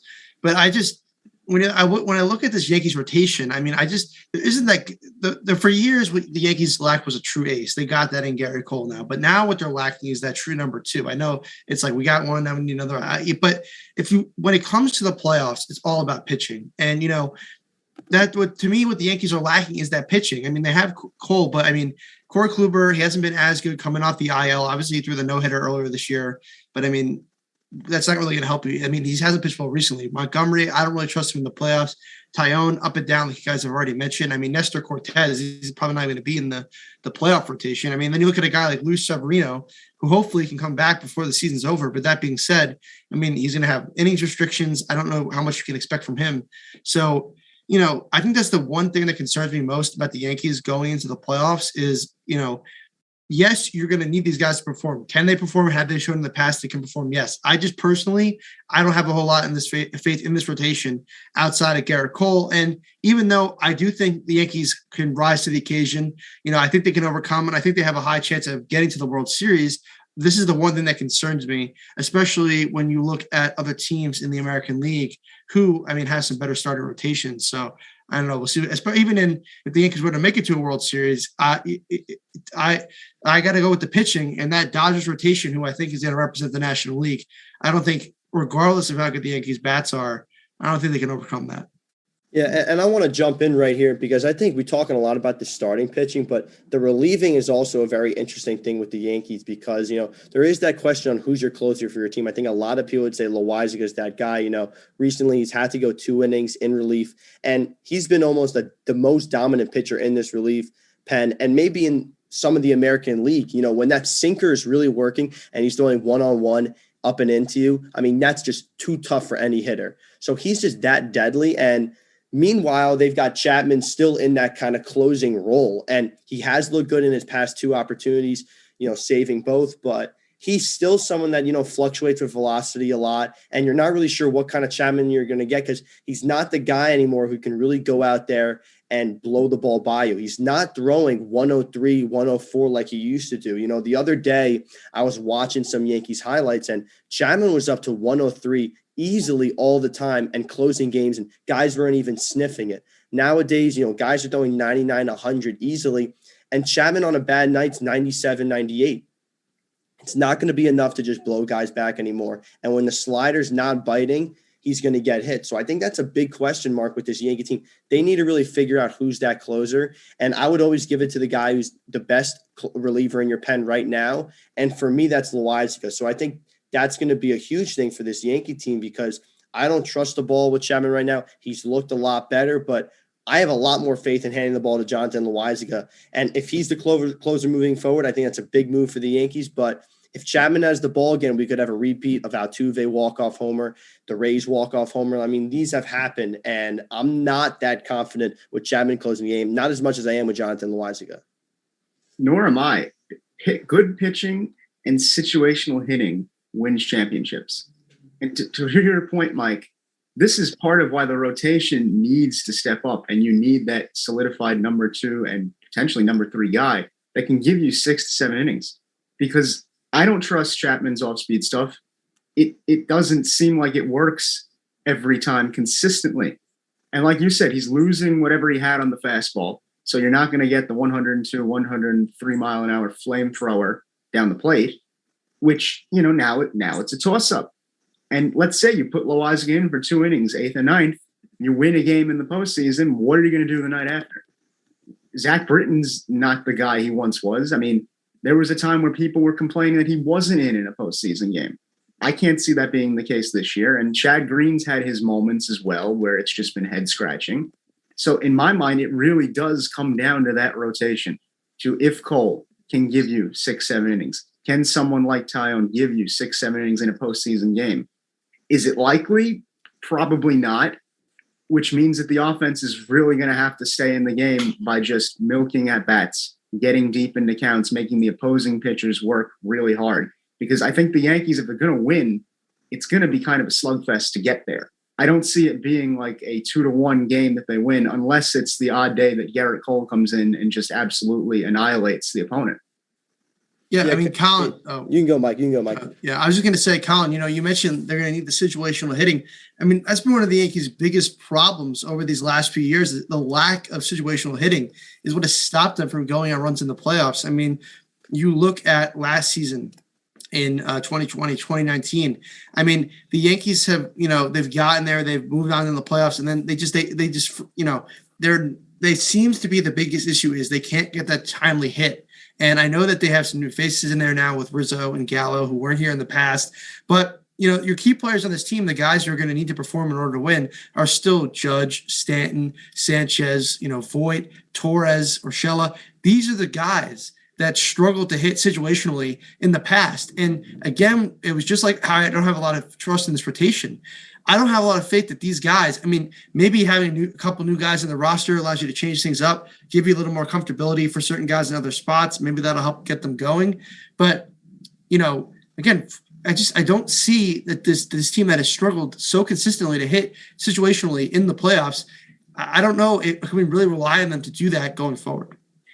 Yeah, Mike, I think you make a lot of good points there, and I think that's kind of the problem when you stack the lineup the way the Yankees did. I mean, you get Gallo, you get that boomer bust kind of a batter. Giancarlo Stanton, in many ways, is that boomer bust, although he is raking right now. That really is his calling card. Luke Voit, a very similar kind of player, but he also is raking. And when those guys are on, the team is going to be almost unstoppable because you're hitting homers left and right and you're hitting high for average, which you are doing. But when that's not the case, then that's going to struggle a lot. You're going to get a lot of strikeouts or runners on base, which we have seen from Gallo since he's come to the Yankees. And no strikeouts hurt because in the playoffs, it's hard to win with home run or bust ball. You've got to play small ball. And although the Rays strike out a lot, they get on base a lot. They play baseball, they bunt, they get situational hitting, and that's why they win. But if the Yankees strike out and don't do the other things, that's going to be a big problem for them. Although that is the case, I really do like where the Yankees are right now because they are just really, really hot bats right now. And Giancarlo's hitting for average. Judge is hitting for average. Voigt's hitting for average. And they're doing all those other things that I mentioned they haven't done in the past. So although they are big on the home run ball, they're still getting on base and they're getting that situational hitting. The verdict's going to be out on whether they're going to get base hits or runners on scoring position in the playoffs. But if they play like they're playing right now, they're going to win. However, they did stack their lineup with players that are usually strikeout or bust kind of talents. And If that happens down the road in the playoffs, that's going to be a problem for the Yankees. It's going to be we're just going to have to wait and see what kind of Yankees we get. But just looking at it right now, the bats are hot and they are doing the things like situational hitting that are going to win them games in the postseason. Right, absolutely. I'd say this year more than any in the recent past is the year they have that situational box checked off. I mean, obviously the lineup has that element of boom or bust in it with guys like Gallo that's either going to hit a home run or strike out or at least put the ball in the air. But other guys that'll come back like Gleyber Torres, DJ LeMahieu have the ability to do that. I think this is the year where that situational hitting will prove to be useful in October and that they will figure it out, especially with a guy like Aaron Judge, who's been having a great year. And it seems like he's kind of strayed away from the days where he was a boom or bust type of guy and is trying to become a more complete player. I mean, I always say that Pete Alonso at this point in his career seems to have figured out what he is, that he's going to hit home runs. He's never going to be a guy that has a high average, but he'll put one out of the park once in a while. I think Judge has made a concerted effort in the time that he's been a Yankee to become more complete. And I think this is the year that pays off, which means that the pitching is going to have to step it up, because if the pitching steps it up, this team has a chance. The Yankees are 1.5 games up on the wild card right now. If the playoffs started today, they would be home in the Bronx against the Red Sox for that 1-game playoff.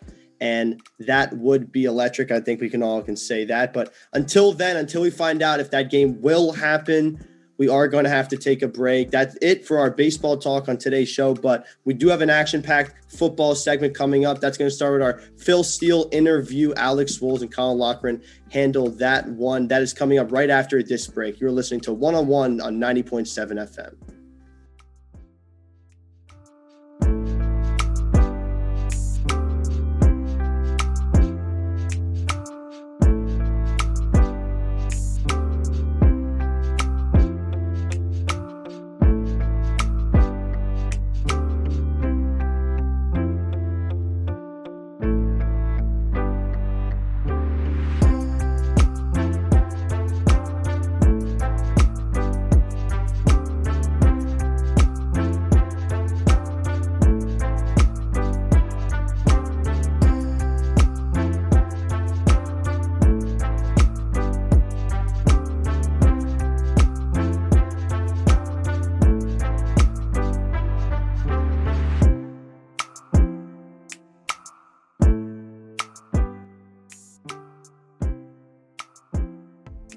Be sure to check out all of our latest podcasts on WFUVSports.org or wherever you get your shows, including NFL Friday, Nosebleeds, Pick and Pod, 5 on 3, College Gridiron, and FUV FC. Also, our newest edition, Off the Air, diving into the station's legacy with its most prominent alumni. WFUV Sports, home to New York's longest-running sports call-in show and the flagship station of Fordham Athletics. Welcome back to One-on-One, New York's longest-running sports call-in show. Alex Swoles here with Colin Loughran, and pleased to be joined now by sports writer and one of the nation's best college football analysts, Phil Steele. You can catch his 2021 college football season preview, this year's edition of the annual preseason magazine, better known as the College Football Bible, on bookshelves now. Phil, thank you so much for being here. How are you? Hey, a real pleasure. I am doing great. So much better than last year at this time when we were wondering if we're going to play football. Knowing that schedules are set, we're playing football, full crowds in the stadiums. I'm beside myself. Very happy. Everything you just hit on there was exactly the first question I was going to ask. You talk about last year, such a different season, but as a big college football fan, the pageantry is back this year. It's a lot of fun, and just for you being around the sport for so long, just how exciting. You kind of hit on it there. How exciting is that again? I think we're going to have huge home field edges this year because fans got deprived of going to the stadiums last year. And whereas attendance in college football had been going down for like a 5 to 10 year period, I really think this year we're going to see an increase over 2019's attendance in large numbers. And I think the fans are going to be a lot more excited to be there and be louder. So I'm looking for huge home field edges this year. Definitely. I mean, it's going to be interesting to see how each of these schools and programs really handles getting back to the norm, as it were, because really last year that got completely taken away from them. And I'm wondering, Phil, just as someone that's covered college football as extensively as you have, what goes into making that college football Bible, if you will? I mean, I'm just beside myself with the amount of intricate detail that must take. Yeah, it's a 7-month process. And the reason I started the magazine way back in 1995 was because I would buy the other 20 magazines that were out there, or the 20 magazines, and I would take down all my notes on every team, and I could barely come up with a one deep, let alone a 2 deep on each team. I want every player on the team on my page. I want to know everything about every player on the team. So I started compiling the information myself. And now it's a 7-month process. We actually start the Saturday after Thanksgiving, once some team seasons are complete. We go through the complete right through of what happened during the year. It's about a 2-month process. And then the next right through is going through pre-spring, where we got all the transfers coming in, the freshmen coming in, who's gone, who's back. And then the third right through process is after I talk to the coaches. And this year I talked to 110 of the 130 head coaches, going over, I send them my sheets, which have every player on the team, every stat on that player, all my notes on each player. And I say, put me in the right order and tell me a little something about your guys. They put me in the right order on all the team pages, but it's an exhaustive process. Those last few weeks, we're all working about 80 to 100 hours a week trying to get this thing out of here. And it takes a full 7 months to produce each year. Over 25 years now running, and all of that culminating into this year, the 2021 preview. And let's dive into that a little bit and talk about this college football season, because I think such an interesting year. Obviously, a lot of the noise around college football that we'll talk about in a little bit, but just when it comes to on the field and kind of your expectations for this season, I want to start with kind of your top 25 and some interesting names for me when I was reading through this. Notre Dame was one that jumped out at me. Penn State was another making a big jump. Just what are some of the teams that you would encourage us right off the bat to kind of keep an eye on this year as sort of overperformance from what we might expect? Yeah, for that, let's go to my surprise teams, which my surprise teams are non-top 10 teams. And let's face it, everybody thinks the same 4 teams make the playoffs every year, right? So how often does a non-top 10 team actually make the playoff? Well, in 2016, my number one surprise team was Washington. They were not ranked in the preseason top 10. They made the playoff that year. 2018, a team you guys touched on, Notre Dame, and they were not in the preseason top 10. They made the playoff that year as my number one surprise team. The next year, 2019, it was Utah. Had they won the Pac-12 title game, they would have made the playoff. And last year, it was a 5-loss Texas A&M, and A&M was there selection Sunday with Ohio State. So my surprise teams are non-top 10 teams I think can make the playoff. My number 2 surprise team is Wisconsin. And Wisconsin's coming off an average 4-3 season where they averaged 3.9 yards per carry last year. They've got a big offensive line. They didn't really have a feature running back last year, but now they've got Jalen Berger, who established himself later in the year, and Ches Maluzzi, the transfer from Clemson. So I think they'll have an improved running game back to their usual 5-6 yards a carry.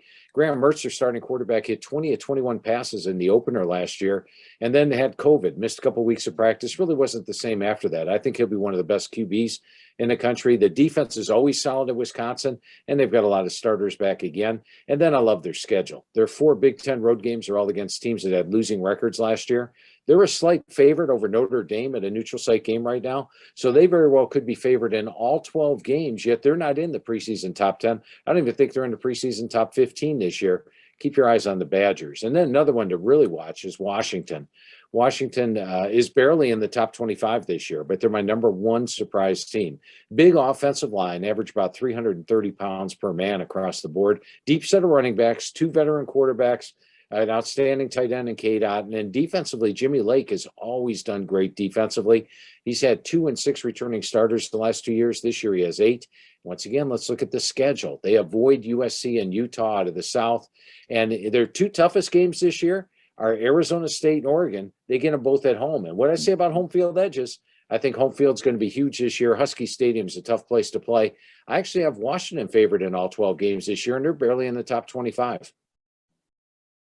In talking about these teams that could make a jump, as you were talking about Washington potentially being a surprise team, in the spirit of that, and plus the fact that you've spoken to 110 of the 130 FBS coaches this year alone, I'm wondering, is there any one coach in particular that might not have the name cachet of a Nick Saban or a Coach O that really should be getting more praise for the work he's doing with his program and making that program a better unit as a whole? There are a lot of good coaches in the game. I mean, these are 130 of the best coaches in football. They're the head men of the teams. But I would have to say it's a guy that's starting to gain a lot of notoriety. One would be Luke Fickell, and the other one would be Matt Campbell at Iowa State. When Matt Campbell took over 6 years ago, If you would have said Iowa State will be a national title contender in 6 years, I would have laughed. But what he's done is created a national title contender with Iowa State. They had a young offensive line last year. They now have a veteran offensive line. Coach Campbell told me was his best offensive line he's had. They've got an outstanding running back in Breece Hall, one of the best in the country, a veteran quarterback in Purdy, best tight end room in the country, a veteran defense. And they do have to play Oklahoma on the road, but they're a legitimate national title contender, and just an amazing job he's done. You mentioned Oklahoma there, and you talked about the best coaches. So let's shift to the best players for a second and talk about Heisman, because one of the guys that you had high up on that list was Spencer Rattler, someone from the Sooners and a team that you're high on in general. And what is it that you like about Oklahoma a lot, and kind of are you keeping your eye on with them this year? Well, under Lincoln Riley, Oklahoma's going to have a top-notch offense. In fact, the 3 years he's had a veteran quarterback, they've been the best offense in the country. He's had 2 Heisman winners and a Heisman finalist. Last year, they had a freshman quarterback, and I think they only put up 48 points per game. So they're going to have the best offense with Rattler, now a veteran. They've got my best offensive line in the country, number 2 set of receivers, and number 4 set of running backs in the country. So the best offense. Now, when they've made the playoffs the last 3 times, they've given up over 40 points each time and gone out in the first round. They've got a defense this year. They only gave up 21 points per game last year. They've got 8 starters back on the defensive side, my number 3 set of defensive linemen in the country, number 8 set of linebackers, and number 3 set of defensive backs. So they actually have a top 5 defense. They have my number 22 rated special teams. They've added Michael Turk from Arizona State, one of the better punters in the country. They now have a top 20 special teams. And if you look at last year's playoff teams, almost everybody this year, when I talked to 110 head coaches, was saying how experienced they are. Almost everybody's got 15, 16, 17 returning starters, with the exception of the 4 teams that made the playoff. Those guys all have 9, 10, 11 returning starters and all lose their quarterback. So the pack has caught up to those main 4 teams. And I think when you look at Oklahoma with 15 returning starters and a veteran quarterback and a defense for once, they have a great shot at winning their first national title since 2000. Talking about that returning quarterback just a little bit more, Spencer Rattler, I think he's a great talent. I mean, obviously last year, 28 touchdowns, only 7 interceptions. I'm just wondering, what have you seen of him that makes him such a Heisman favorite? And if you could, do you think that he's built for NFL success based on what he's done in the college game? Yes. And the thing I like best about him actually happened against Texas. And against Texas, he got benched in the second quarter. In today's game, that usually means a quarterback pouts, transfers out, and it's a problem. He was completely honed in, focused. When he did get his chance to come back in the game, he was a different quarterback the rest of the year. So I think that was great that they benched him in that game. We saw a different Spencer Rattler after that. Yes, I do think he's an NFL prospect. In fact, I think Mel Kiper just put out his list and him the number 2 guy on his big board. And when you look at Rattler, he's got the arm strength you definitely want out of the quarterback. He's got decent size, and he's going to be running the most explosive offense in the country for what I think is going to be an unbeaten team. And generally, that's how you win the Heisman. You are the main player on a team that is contending for the national title. And we're here with college football analyst Phil Steele. And Phil, I feel like we can't talk about Oklahoma without talking about all the noise of the Big 12 and the SEC and the shift that they're undergoing with Texas. And I'm just really curious, as you who've been watching this game for so long, what do you kind of think about this whole situation with Texas and Oklahoma making that move? Number one, can they be competitive in the SEC? And number 2, just what does this mean for college football more broadly in your eyes? Yeah, personally, I wouldn't have made the move if I was Oklahoma, because, I mean, you got a great chance of making the playoff every year out of the Big 12, as they've proven, making the playoffs 3 out of the last 4 years. And now they're going to go to the SEC. There's no way they make the playoff 3 out of every 4 years. Playing in the SEC. Now, for the last 4 years, I've been saying I think we're headed to 4 16-team super conferences, and I think this puts us there.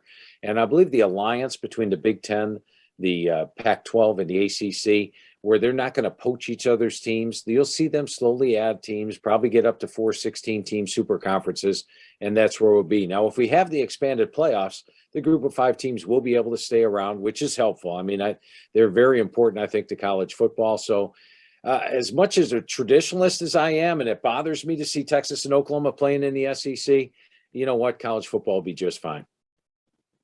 Speaking of the potential for making the playoff and, potentially winning a national championship, a school that's done that many, many times recently is Alabama.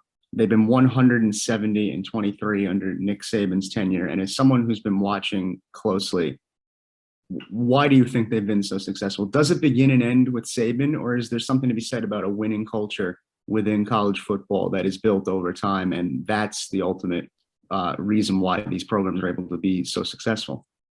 I remember Saban's first year, they barely got to 500, and they had been coming off some really down seasons. And what he's done is redevelop that pride that Alabama had under Bear Bryant. And I think it's one of those things where the rich become richer. When the more you win, the more you get better recruits. The more players you put in the NFL, the more players that come to play for you. And when Nick Saban talks to a player and says, you need to do this to be successful, to get drafted in the first round, I'm listening if I'm a player. So he's got a lot of cachet built up. He brings in the top recruiting class every year. Now, I will say this, doing all the radio shows I've done this summer, it appears like everybody thinks Alabama wins a national title every single year. Last year was actually the first time they won the title in 3 years. They had missed both in 19 and in 18. In fact, didn't even win the SEC in 2019. But it seems like everybody thinks Alabama just automatically wins a national title every year. But Nick Saban's done a great job. And we've seen the same three teams basically make the playoffs every year because that winning gets you better players. And really, it's the players that make a lot of difference. And we've talked about a lot of the things pertaining to the playoff. We've talked about kind of the growth of the Pac-12 or the opportunity they have this year. We've talked about Alabama and kind of their staying power, and also Clemson in an interesting predicament with the change at quarterback. If you're just looking at these teams, and we also mentioned Oklahoma as well, when it comes to that playoff picture, still in the 4-team scenario, kind of who do you have your eyes on the most this season in terms of who's lifting that trophy at the end of it with all the different scenarios that we have coming into this season? Yeah, and for the magazine, I went way out on a limb here, guys. I picked Alabama, Clemson, Ohio State, and Oklahoma to make the playoffs. So how's that for being a risk taker? But I did go out on a limb for picking my national champ this year, and it's what team we discussed already, which was Oklahoma. I think it's all set up for them. They have not won a national title since 2000, so it's over 20 years since they won a national title. And I think they take it home this year because they're the most experienced of the big boys, and they're the one with the returning starting quarterback as well. That's bold prediction. Oklahoma winning national title. I can see it happening, especially with Spencer Rattler at the helm. Personally, I'm a tortured Notre Dame Fighting Irish fan. I was just wondering, what can I expect from them this year in terms of production? Do we have any shot to make the playoff? They've got a tough schedule. There's no doubt about that. You look at them top to bottom, there is not a team on their schedule that I don't expect to be a bowl team this year. So playing 12 bowl teams is always tough. But there's also not a team on their schedule which is unwinnable. I mean, they're the only game they're an underdog in all year. They're a 1.5-point underdog right now to Wisconsin, and that's it. With the Irish, the key is going to be offense because I'm not concerned about the defense. They've got 6 starters back from one of the nation's best defenses. They are loaded on that side of the ball. They do lose a lot on the offensive line. I like the addition of Kane Madden from Marshall on the offensive line. They always do mold a very good offensive line. And I actually think Jack Cohn at quarterback could put up Ian Book type of numbers this year. They've got one of the best running backs in the country in Kyron Williams. The receiving core is the one that has to be worked on. The offensive line has to come together. But once again, you can look at Notre Dame's schedule, and I can see 12-0. I could see 9-3 because they're a young team this year. But I'm more or less, my main set of power ratings has them at 12-0. Yes, I do give them a shot of making the playoff. If we're asking questions about personal fandom, I would ask one about my Oregon Ducks, but I don't think our New York audience is interested in that. So I'm going to shift instead to our Fordham Rams. So I wanted to ask you a question about Phil before we let you go, because kind of an exciting season from a Fordham football perspective, starting this week against Nebraska, playing Monmouth, another good team in Florida Atlantic. And I was looking at your FCS All-American preseason picks. I know Nick Zakelj was someone that you were keeping your eye on. And I'm just curious if you could give us some insight about your takeaway and perspective on Fordham this year and what we can expect this week in Nebraska. I like, first of all, what I saw out of Fordham in the spring. They outgained their opponents by 141 yards per game. And even in the loss to Holy Cross, they outgained them by 164 yards. That tells me they're a good team. Their quarterback, Tim DeMorit, is a 3-year starter, the Patriot League Offensive Player of the Year in the spring. Zach Davis, the 1,000-yard rusher, sat out this spring with injury. He's back. The offensive line has showed great improvement, going from 50 to 45 to just 6 sacks in 3 games last year. And they've got the defensive preseason Patriot Player of the Year in Ryan Greenhagen. So this is a very good Fordham team. Now, For the opener, I would have rather seen Nebraska beat Illinois in a close game and be coming off an emotional game where this is a letdown spot. But instead, Nebraska's coming off a loss to Illinois, and Scott Frost is under a lot of pressure. So I got to tell you, I think Nebraska wins this one by 3 touchdowns or more to open up. But I am bullish on Fordham this year. I think we're going to see a very good team. Yeah, and we're looking forward to it here on campus, and we appreciate you, Phil, taking some time to provide some insight. So again, this is Phil Steele, sports writer, one of the nation's best college football analysts. You can catch the 2021 college football season preview just in time to kick off this weekend. So Phil, thank you so much for joining us today. We really appreciate the time. Hey, a lot of fun talking football with you guys. And don't forget to pick up the magazine. It's out there at Barnes & Noble, Books A Million. Once you get the magazine, you'll be using it all season long, all the way through the bowl games. It's called the College Football Bible for a reason. So thank you, Phil. We'll be right back with more one-on-one right after this.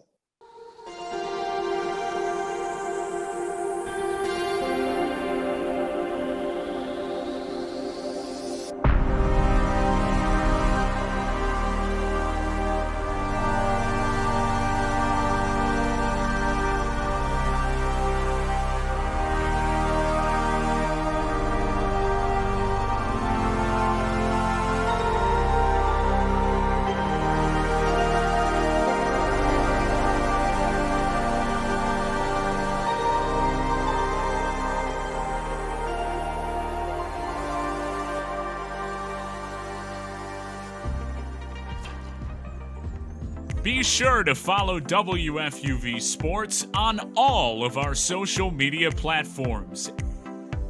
At WFUV Sports on Twitter, at WFUV_sports on Instagram, and WFUV Sports on Facebook and YouTube. WFUV Sports, home to New York's longest-running sports call-in show and the flagship station of Fordham Athletics.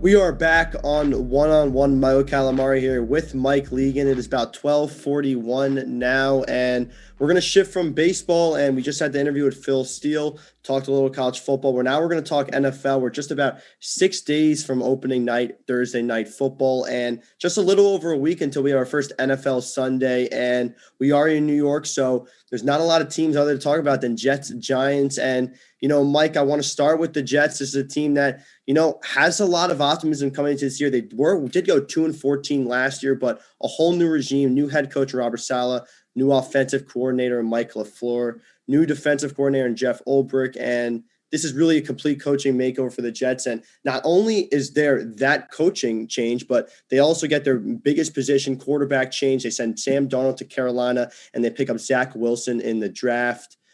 Mike, I just want to get your thoughts on where is your mind at with this Jets team right now? How are you feeling heading into this season? This is probably the most optimistic and hopeful I've been for a Jets team since the Rex years. This team, obviously 2015, they nearly made the playoffs. And then the next year, 2016, they come back with pretty much the same roster, heavy veteran team.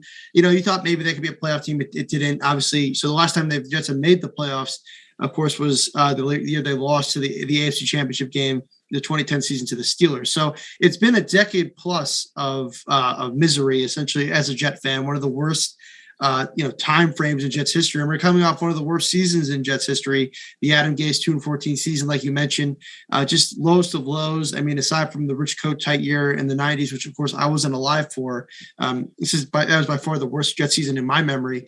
So keeping all of that in mind, I have not been more hopeful for a Jets team in a long time.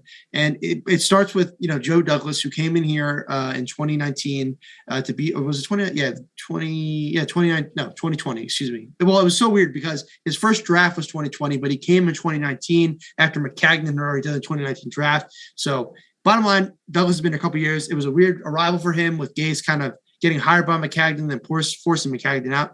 But it started with Joe Douglas. I've liked the guys that he's drafted. I think he's made some savvy moves. I think getting rid of Jamal Adams turned out to be the right decision. Getting those 2 first-round picks, seeing what he ended up getting paid in Seattle, I think that was, overpaid contract. Also looking at his performance, the guy can't catch a cold. So, he's not exactly a top, as they call him, blitz boy. I think that's a little rude, but we're not going to get into that. Bottom line, started with Douglas. I've been happy with him. I think Saleh was a great hire. I like the fact they're bringing in LaFleur's offense. Obviously, Mike is Matt's brother, the Shanahan system. And you mentioned Zach Wilson. That's what gives me the most hope.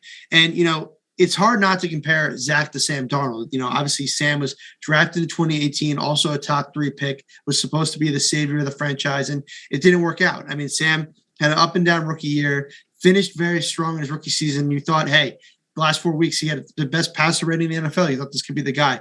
Obviously, that didn't work out.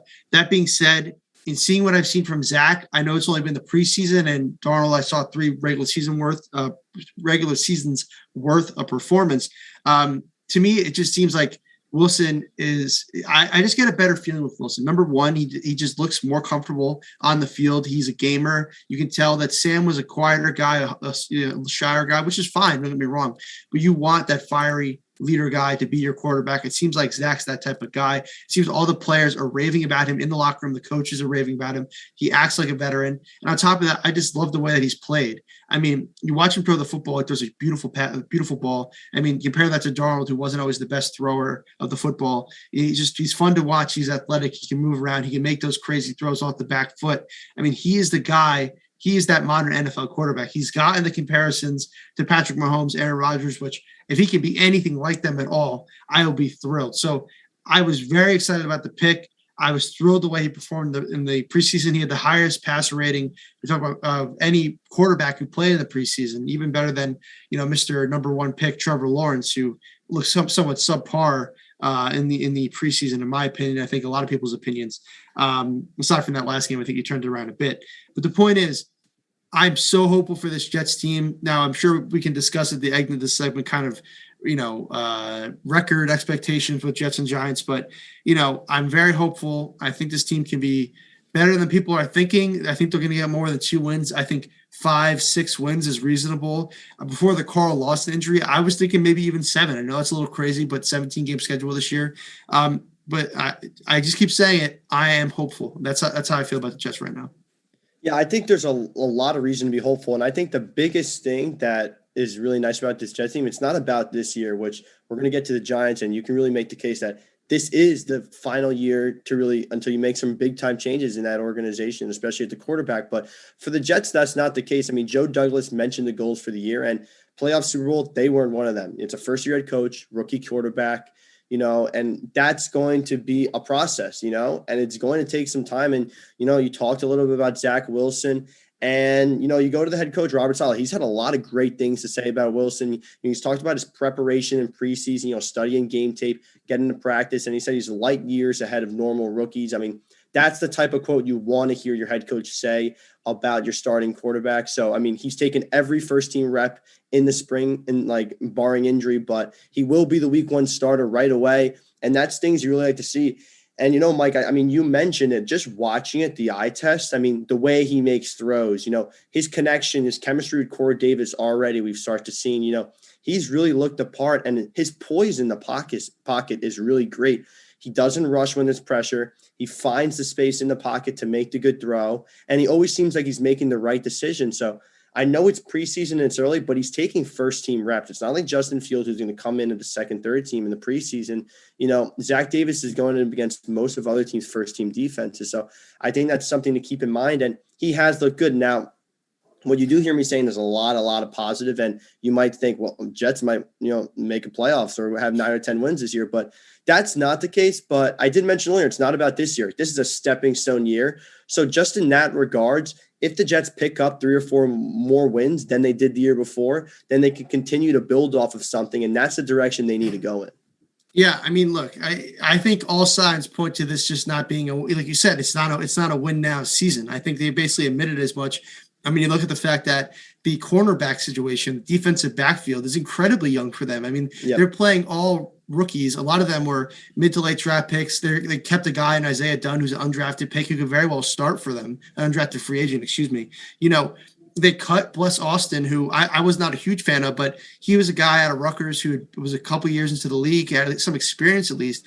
The Jets did not go out and sign a veteran corner. They're committed to playing their young guys at defensive back. Same thing with linebacker. They lose Jared Davis at least to week 6. I mean, you have CJ Mosley there, but that means you're going to be relying on 2 rookies in Jamian Sherwood and Hamza Nasruddin, 2 guys who were college safeties who are now playing linebacker in this 4-3 system. You're going to be relying on them.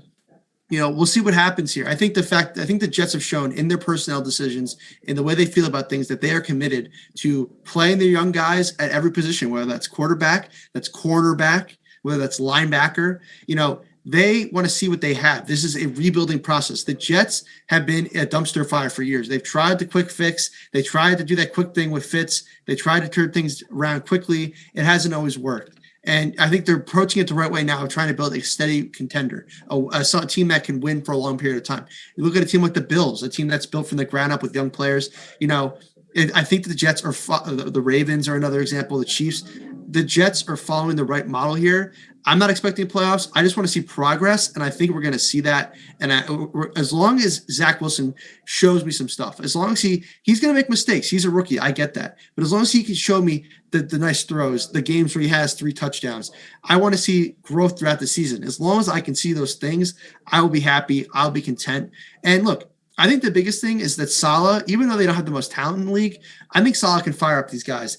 From the veterans to the rookies, everyone is raving about him. He's the type of coach they want to play for. And that's the type of coach, unlike Adam Gase, who can get you to play above your talent level and get guys fired up. So, I'll be interested to see what happens. Also, there's other positions and other things with the Jets we can talk about.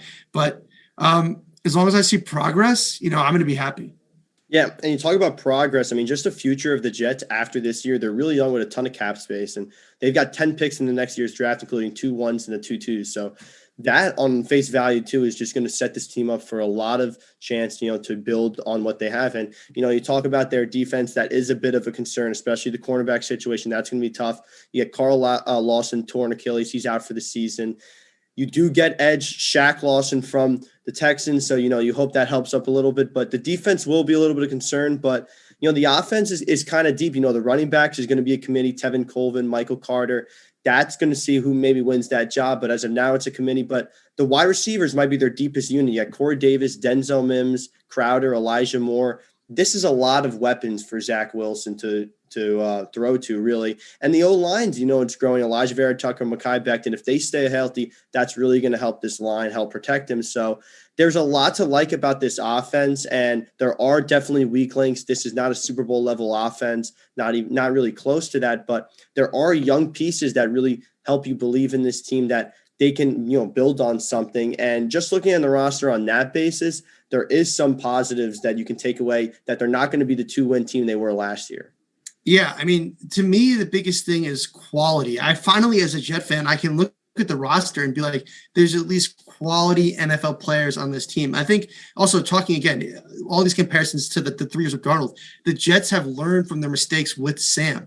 The number one thing is, you mentioned the offensive line. They've completely revamped this offensive line by drafting 2 young studs. I mean, we didn't see Elijah Vera Tucker play in the preseason, but from what we hear, he's going to be a pretty solid guy. You already have Mekhi Becton, your franchise left tackle. At least that's how he played his rookie season. You get Elijah Vera Tucker to play left guard. At center, they have Connor McGovern, who's pretty decent. Right guard, I'm interested to see what they do. I think they're going to go with Greg Van Roten, but then they have right tackle Morgan Moses, who they signed from Washington, who's a solid tackle, a good piece to have on that offensive line. He appeared to win that right tackle competition with George Fant. I personally would maybe then Fant over to right guard, because I think, again, I know guard and tackle aren't the same position, but, I think that would help. Bottom line, the offensive line is greatly improved. And you mentioned the wide receivers. As a Jet fan, I can't help but remember recent years when, Jets quarterbacks are throwing to guys like Chris Hogan, who was over the hill, or throwing to guys like David Nelson, or bust draft picks like Ardarius Stewart, Chad Hansen. Like, for years, I know they had the couple years there with Eric Decker and Brandon Marshall, and that was very nice. But from basically 2016, I guess we'll leave that alone. 2017, 2018, 2019, 2020, the Jets had one of the worst receiving corps in the NFL. So now you look at this roster and you have some decent depth. Now, there's not an Odell on this team. There's not a Stephon Diggs. There's not a Devontae Adams. But there's at least guys that you can look at and say, I trust this guy to catch the ball, run the right routes, move the sticks when needed. And, you mentioned Corey Davis. I mean, he played with a team in Tennessee, very run first. He got quarterbacks like Mariota and Tannehill, who Tannehill's fine, but throwing to him, it's not going to put together flashy numbers. Him and Zach already have the connection, like you mentioned. Some people are saying he's already acting like a number one, which is great, which is what you want to hear. That's why I love the signing in the offseason, because to me, there's still a lot of potential with Corey Davis, and I think the Jets can maybe untap that in this new system.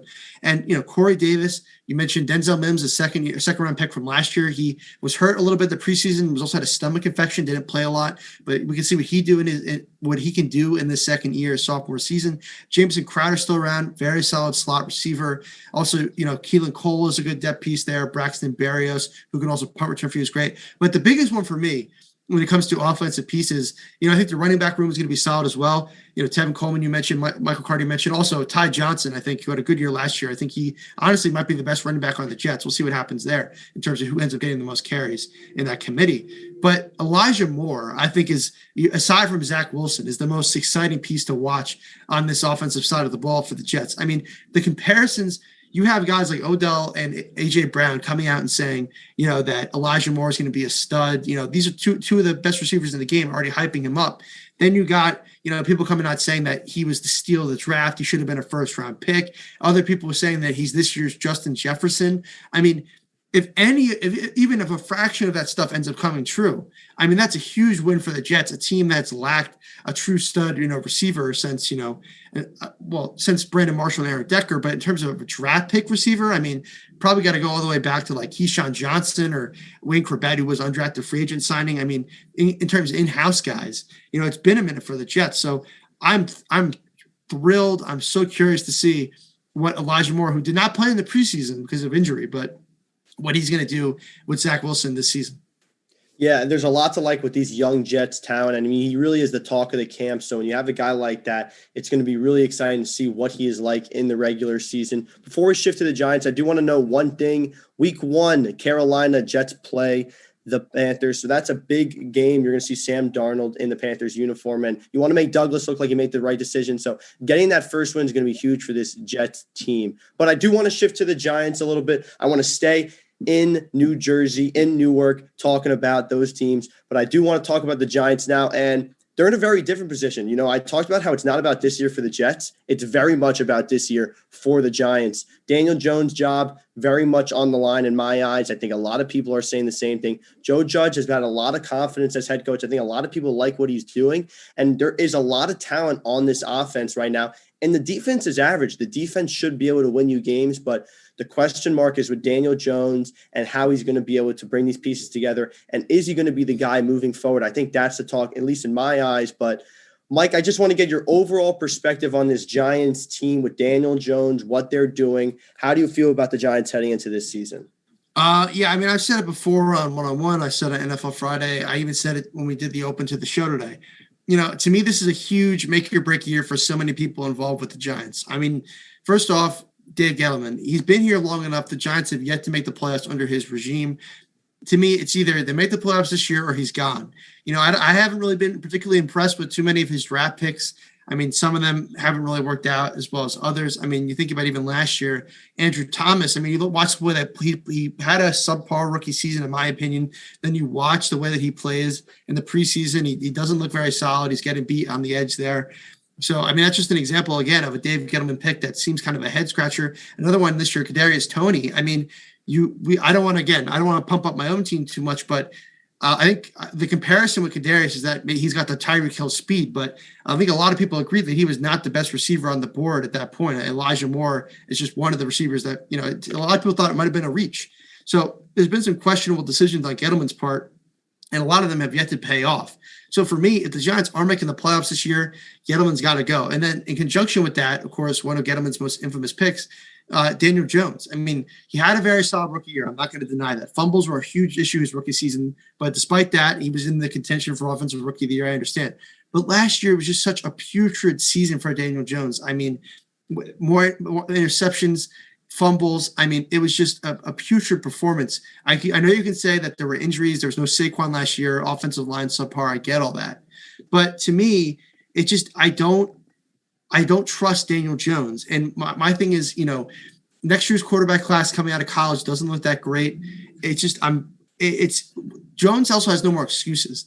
They brought in Kenny Golladay. I don't really necessarily agree with the Kadarius Toney pick, but he's a weapon. They already had Sterling Shepard. They have Evan Ingram. They have Darius Slayton. Defensively, they have one of the top defenses. I think they're going to have top 10 defense in the league. You also have, Saquon Barkley coming back this year, bringing Kyle Rudolph, also tight end. To me, all the pieces are there. They have an incredibly talented roster. If this team doesn't succeed, it's because of one man, and that's Daniel Jones. And I don't see him succeeding. And if that's the case, if they don't make the playoffs and he doesn't show a bounce back season from his sophomore season, I don't know how you can bring him back as the starter, the surefire starter. Yeah, there's really no way to bring him back. I mean, just comparing 2021 seasons, for Daniel Jones, down in yards, 13 less touchdowns, and virtually the same amount of attempts, only 20 less attempts in 2021. So he's really taken a step back in his league.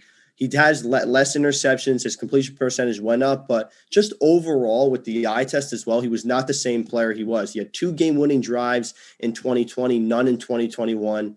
He really wasn't that guy for them. And they lost a lot of close games last year. I mean, just a few to mind. They lost a shootout with Dallas. They lost the Thursday night game with Philly, and they lost the Bucs game, which they had the lead going into the fourth quarter. So Daniel Jones really needs to hold on to these games, and that's the biggest thing for me moving forward. And I think that's going to be a really thing you're going to have to see from him this year in 2021. And he's got the talent, like you mentioned, Sterling Shepard, Darius Slayton, Evan Ingram at tight end has had some drop issues, but he's still one of the better tight ends in the league. You get Kenny Golladay, Kadarius Toney, the verdict's still out on him, but you do add him to the wide receiver core. So this is a really, really deep unit, and you get a healthy Saquon back, or at least you hope he's going to be healthy by week 1. That's a lot of weapons for Daniel Jones. So although the line is a big question mark still, the weapons are there for him to succeed. Yeah, I mean, they're definitely there for him to succeed. I think just another thing to think about when it comes to, Dave Gettleman and Daniel Jones, Gettleman, this is his 4th season now, and honestly, this is my biggest concern with Gettleman and the Giants. And I saw it happen with the Jets, and I say this all the time, but I just feel like it's a point that needs to be made. Gettleman, he's entering his 4th season. His first season with the Giants, 2018, he drafts Saquon, which I think many thought was a questionable pick because that was the draft. If we're going to get a quarterback, I mean, Josh Allen, Lamar, Baker Mayfield, maybe even Darnold if he went somewhere else, it would have worked out better. Instead of take Saquon, Eli's kind of, shows that he's still declining. And I mean, Saquon's great. Don't get me wrong, but was it really worth that 2nd round pick in that quarterback class? Then you look at 2019, he gets Daniel Jones. So a lot of people thought it was an overreach for that pick. They had 2 picks in that first round that year, if you remember. I mean, whatever. And then 2020 with Andrew Thomas, and now he's entering 2021. It's just Gettleman has had a lot of questionable decisions. But this is my point. I think after 2020, after 2019, before they brought in Joe Judge for the 2020 season, that would have been the time to get rid of Gettleman because he had shown the red flags by that point. But now you have Gettleman in here. He's been here long enough. He's on the make or break year. But you have a coach in Joe Judge who's a very solid coach who I think has proven that he can stay around and be the coach for the long term. But the simple fact is, if you fire Gettleman, and you say to any potential GM candidate, we want to bring you in, but Judge has only been here for a couple of years. We think it's too soon to fire him. Well, guess what? A lot of qualified GM candidates are not going to be saddled with a head coach. They're going to want to pick their own guy, and that's what happened with the Jets and with Rex Ryan and John Idzik and that whole debacle. And that set the Jets back for years, at least 5 years. It set them back. And so with the Giants, I know Joe Judge is a good coach. But, to be honest, I thought Rex was a good coach, too. I mean, the guy went to 2 AFC championships. And the simple fact is that forced marriage between him and Idzik blew up in the Jets' face. Joe Judge, even if he's a good coach, if there's a GM in here who's forced to work with him, or a GM who's underqualified and the only reason he got the job is because no qualified GM wanted to be forced a head coach, could that blow up too? My biggest concern, and the reason why if I'm a Jet fan, I'm more hopeful right now, to be honest, or maybe a little more comfortable with my situation, is because the Jets, the coach, the GM, the quarterback are all on the same timeline.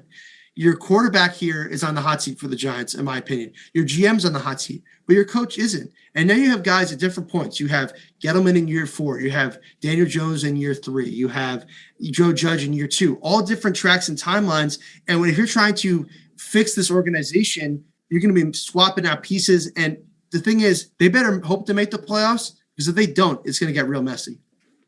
Yeah, I do agree. I think Gettleman is really on this hot seat, and there's been a lot of questionable decisions he has made. Think about the Eli Manning moves and such that sort. But I also think there has been, there's some positive. You think about Patrick Graham, and he's been a huge difference maker on the defense improvements from 2019 to 2020. I mean, Giants ranked 12th in yards allowed and 9th in points given up, which is a vast improvement on the year prior in 2019. So the defense has made strides, but the overall control Gettleman's have of this franchise and this team. And I always view that you bring in a new head coach, you want to bring a new general manager as well. And that's why it should have made sense to pair the Judge Jones move with the Gettleman, take out Gettleman and bring in Judge as the head coach and pair him with a new general manager. But the Giants elect not to do that. And you feel that there could be a move with Daniel Jones and Gettleman coming. If one were to go, probably both would go. And a lot of it's just going to come down to the play of Daniel Jones. How is he going to work? And is this offensive line going to be enough for him to be able to succeed? Because I really think the weapons are there. I think the defense is above average, but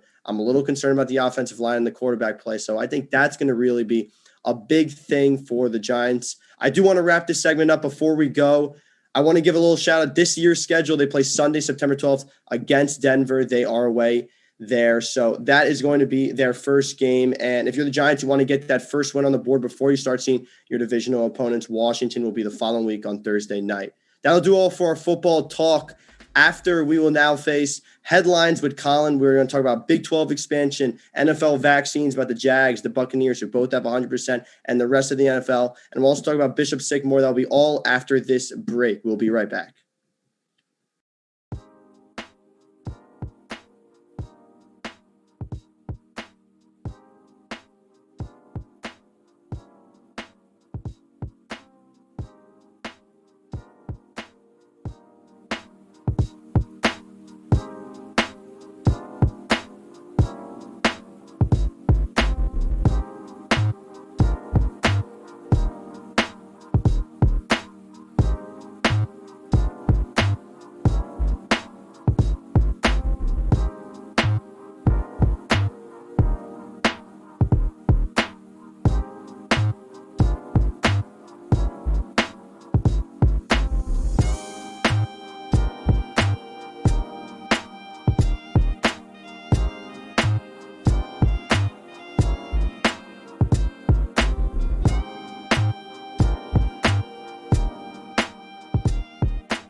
One-on-One has a brand new YouTube channel. Subscribe to WFUV Sports to catch our simulcast Saturday nights and get notifications so you never miss another show.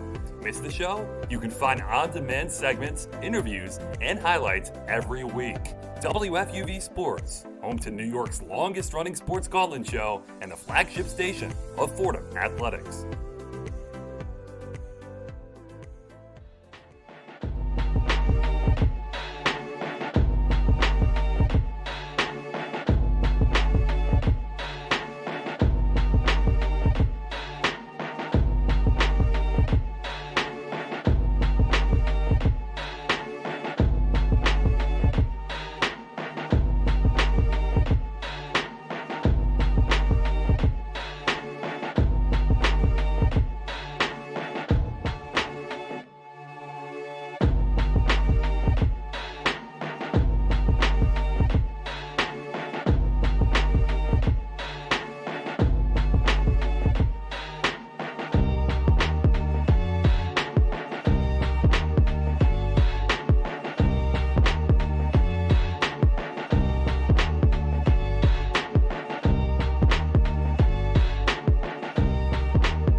Hello and welcome back to One on One, New York's longest running sports call-in show.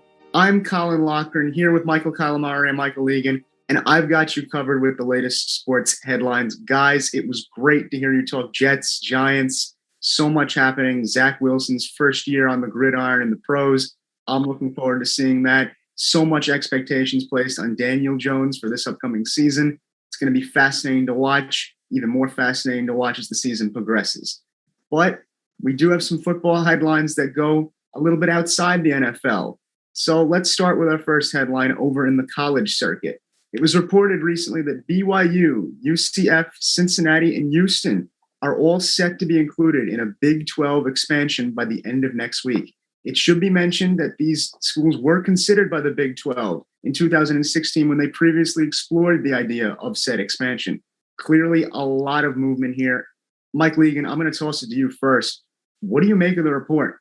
Does this type of expansion really influence the competitive landscape of college football? I mean, look, I think all college sports, but mainly college football, because it's probably the biggest moneymaker. That in college basketball, I think they kind of go. I don't know which one you want to say makes more money. Maybe college basketball and the tournament March Madness. But the point is, I think once that ruling came down over the summer where athletes are now allowed to monetize themselves, make money while in college, I think the NCAA lost a lot of their power in terms of keeping things structured, keeping leagues separated and organized and all that kind of stuff. And so, I think that's led to basically a big shift in college sports. And I think what we're heading to in conjunction with this monetization is the fact that we're eventually getting to a point where there's going to be a super conference where it's not going to be SEC, Big 10, Pac-12, all that stuff. It's going to be the best of the best just in one league. Alabama is going to be in the same league as Ohio State, the same league as LSU, Texas, Michigan, whatever you want to say, USC. They'll all end up being in the same league. When that's going to happen, I don't know. So leagues like the Big 12 that are going to probably go the way of the dodo soon enough, they can put these Band-Aid statements out there saying, oh, we're going to add Houston, BYU, Cincy, what's the other one? UCF. They can say all that, and that's all good and well. But to me, it doesn't really change. That's not where college football is heading. Leagues like the Big 12, the Pac, whatever, they're not long for this world, in my opinion. So look, and in terms of the play itself and the competition, I'm a New Jersey guy. I'm from the metropolitan area. I could really care less about Big 12 football. When I care about Big 12 football is when we got, guys who are going to get drafted by the Jets or maybe go for fantasy, and then I start paying attention, or if a Big 12 team ever makes the college football playoffs. So I'm not going to sit here and be like, oh my gosh, BYU is in the Big 12. Like, I don't really care. Like, good for you. The only thing I care about is BYU is that Zach Wilson went there. But I just think it's like not surprising. Sure, it'll be good for the league. I'm sure people who are Big 12 fans, I don't think you're going to have a really step down competition. But to me, it's just a temporary move until basically leagues like the Big 12 are gone. Yeah, I think that it's really interesting what the direction college football is heading. And Mike, you mentioned about the monetization of the league, and you saw some of that with the NCAA allowing athletes to profit off their image and likeness. And now it's these college football teams, taking control of like where they're going to make their money. And talk about Texas and Oklahoma leaving the Big 12. They're making their moves to the SEC, and that is going to be huge for the money making of the program. And now the Big 12 searching for teams that they can have to fill that void. And what they're doing is slowly we're going to eat away at these smaller conferences like the American Conference, which is going to lose UCF, Cincinnati, if this goes through. And I think that really, in many ways, is kind of the death of the college football. These bowl games, these smaller conferences is really what makes college football enjoyable to watch, in my opinion. If you want to see one big, massive league, let's just watch the NFL. That's why we watch that league. But we have the smaller conferences, in my opinion, in college football because it makes it more fun. You win your conference. That's an exciting thing. But if you have one big league and we're all vying to make money and that's the goal, that's not as going to be enjoyable for the fans. And that's just my opinion, but I think a lot of people out there would certainly say the same thing. And one thing that I've mentioned off the air a couple of times, I think I mentioned once before when, the SEC expansion news first came out, was about, college football can really fix this problem if they wanted to. And if they wanted to help the sport, what they would do is expand the format, and they would say, listen, if you win your Power 5 conference, if you win one of those, you get an automatic bid. This way, Oklahoma, Texas aren't going to want to go to the SEC because there's no shot they're probably winning that division or they're winning that conference. That's probably the biggest thing that I would say that, college football could do to help this small conferences is that if you win your conference, you get an automatic bid. And for the smaller conference, that's not the case, but you would get an out of conference bid at that point, and you would expand the playoffs, and then it would have incentive to stay in your conference and then win it instead of joining these super conferences that you alluded to, Mike. In the end, I'm not sure if that's going to be an effective move, but I do think that this would be the biggest thing for college football if they expanded that format and made it so if you win your conference, you get a bid, because then we're not going to have these super conferences. Yeah, unfortunately, I think I agree with Michael Leegan here. I think we are headed for that super conference where smaller schools, smaller programs are just not going to have a chance to be able to compete with the big dogs. That remains to be seen as college football is heating up and getting started very, very soon. Some places it's already started. I know Fordham has Nebraska coming up, which should be very interesting to see. But I want to switch from the college gridiron back to the pros for a quick second, because there's been some interesting NFL vaccine news. A day ago, it was revealed by head coach Bruce Arians that the Tampa Bay Buccaneers have reached 100% COVID-19 vaccination status. On a more controversial note, so this one's a little bit more intense for you. Earlier in the week, Jacksonville Jaguars head coach Urban Meyer, famous college name there, admitted that vaccination status was considered when making cuts for the team. Later, though, the Jacksonville Jaguars released a statement saying that no players were cut due to vaccine status. Guys, there's a lot to digest here on multiple levels, not just football. Michael Calamari, I'll go to you first here.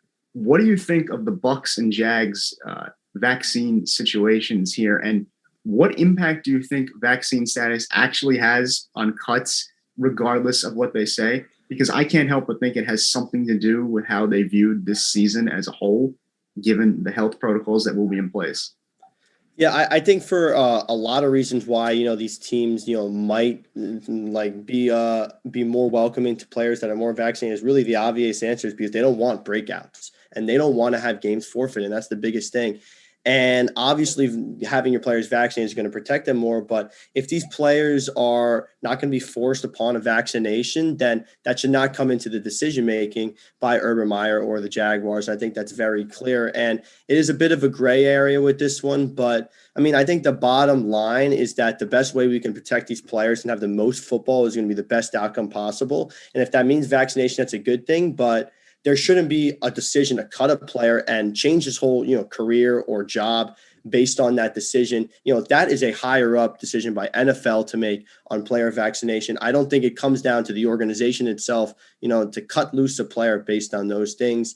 It's definitely a gray area, and I think it's good. The more teams 100% vaccinated, the more football we're probably going to get. Doesn't mean breakouts aren't going to happen, but that would mean more football. But a player, in my opinion, should not be cut based on their vaccination status, because the NFL should be coming down on these players, not the teams. Yeah, I would say, anyone who heard NFL Friday this week knows that, Colin and I and Mike Messina, we've talked about this at length, but I'll just kind of reiterate some of the points that I made there. I think the first thing is, I think it's important, whether or not Urban is saying the truth or not, he says it played a factor. I don't think he said that he purely cut guys because they were vaccinated, unvaccinated. And if Devontae Adams was on the Jaguars and he wasn't vaccinated, I don't think he's going. So I think that's important to note as well. The thing that I would say about this is, number one, I think putting football aside, and this is just my own opinion, but I think everyone should get vaccinated. I think vaccinations are the right thing to do. Morally, it's the right thing to do. It's the best thing for yourself, for your community. I understand someone has a medical exemption and they can't get vaccinated. I understand. But putting that aside, I think if you can get vaccinated, I think you should. But even putting that moral kind of point of view and aside, from a competitive, sports position, getting vaccinated is the best thing to do to help your team. You said it, Mike. If you can get vaccinated, the likelihood that there's going to be an outbreak on your team lowers. And the other thing is also for vaccinated players, if there is a COVID case, the quarantining and the guidelines are much less stringent. You can return to the field faster. Also, with vaccinations, you're less likely to have that long haul COVID. So that way it's not taking longer to get back on the field. So I think putting the moral and like community stuff aside, just from a competitive, wanted to put the best team, best product on the field. I understand why when you're making cuts on cut down day and you're looking at a team and you're trying to decide, who's going to be my seventh wide receiver.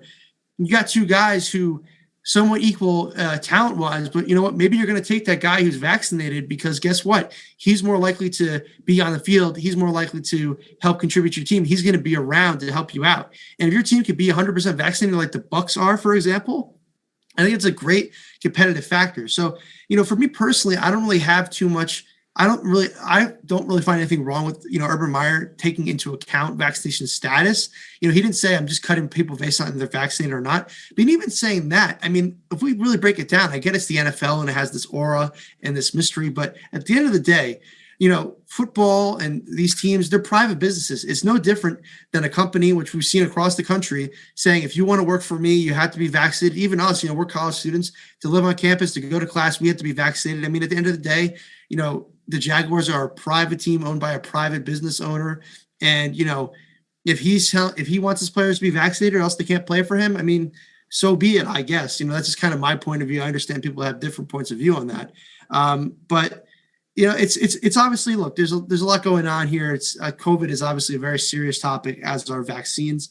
But at the bottom line, Leonard Fournette said that, originally going to the Bucs real quick, he got vaccinated because he wanted to be a good teammate. And that was he wanted to be there. And he originally had said he wasn't going to get vaccinated, but he wanted to do what was best for the team. And I think just looking at it from that point of view, I think, vaccinations, aside from the fact that you should just get vaccinated, period, in my opinion, I think the competitive point of view, I think it's a good one to have when it comes to football. Oh, absolutely. I mean, personally, I know exactly where I stand on vaccines. I think it's the right thing to do from a moral point of view, and from a business point of view, taking all emotion out of the equation, which I think sometimes we have a hard time doing. I mean, it's a business at the end of the day. Getting vaccinated increases your availability, and 90% of success is literally showing up. I mean, I remember the other day there were questions about, Cam Newton getting cut from New England and whether or not his vaccination status played a role in the mind of a guy like Bill Belichick. Quite honestly, I could see it playing a role because I look at the situation. This is a guy that likes to show up prepared to games. And in a ways, it's a microcosm of how I think we should all be viewing this issue, in that you're beneficial to your team only if you can show up on game day. And if you're not vaccinated, you can't guarantee that you're not going to get infected with COVID-19. Even if you're vaccinated, there's still a chance you'll get infected in one way or another. It's just you have a less of a likelihood of getting sick if you get the shot. I mean, guys, is there anything to this idea of we're looking at this through some sort of an emotional lens instead of looking at it as a matter of fact that, yes, as Michael Leegan, you said, this is a privately owned entity. As a team, they have the right to tell you, you can work for us if you get vaccinated. I mean, I wouldn't go so far as to say it should be the number one thing on whether or not you deserve to have a job, but I'm definitely not opposed to the idea of it counting for something, especially in the day and age we're living in. Yeah, I think a really interesting thing here is that, like, you also got to think about, like, when the players are practicing all week for a game and they're in the team, and then if you're told on a Friday night or a Saturday morning or maybe even a Sunday morning when you're about to kick off that, listen, you just tested positive, you're not going to be able to play in this game, that just changes everything about the team and their preparation. So a coach might not want to worry about that, listen, if this player is not going to be vaccinated and then maybe has a higher risk of contracting COVID-19, then we have to change our game plans on a win if he tests positive. And then even on that, contact tracing with other players, then maybe those key players in our preparation game plan aren't going to be available. I think that's a really big thing, that just on a preparation standpoint, like, it's going to be more security and more calmness if you know that all your players are going to be protected for, the game heading into every single week. And I think we saw that with the Patriots last week with Cam Newton testing positive. And there are numerous occasions all across the NFL that, this is something that happens, and that's something that plays a part. And, although the Jaguars, they take back the statement Urban Meyer said, I don't think that this should be a reason a guy gets cut. I do stand by that, but it's definitely probably something in the minds of these NFL organizations. Yeah, I mean, I think another point to bring up is, I think honestly also, well, a couple of things. Number one, if your team's heavily vaccinated, and let's say, all of your quarterbacks are vaccinated. Well, in that case, if one quarterback has a breakthrough case, as far as I understand, as long as they test negative right away, those other quarterbacks can still play. So in that case, you won't have a scenario like we had last year with the Broncos, having a practice squad wide receiver suiting up to start a game at quarterback. This year, the NFL, I don't think is allowing like the flexibility in this game. It's just going to be straight up. If you can't field the team or get the appropriate players out there, you're going to have to forfeit. So I think that's one thing to consider. It is to put the best product on the field and to give your team a chance to win.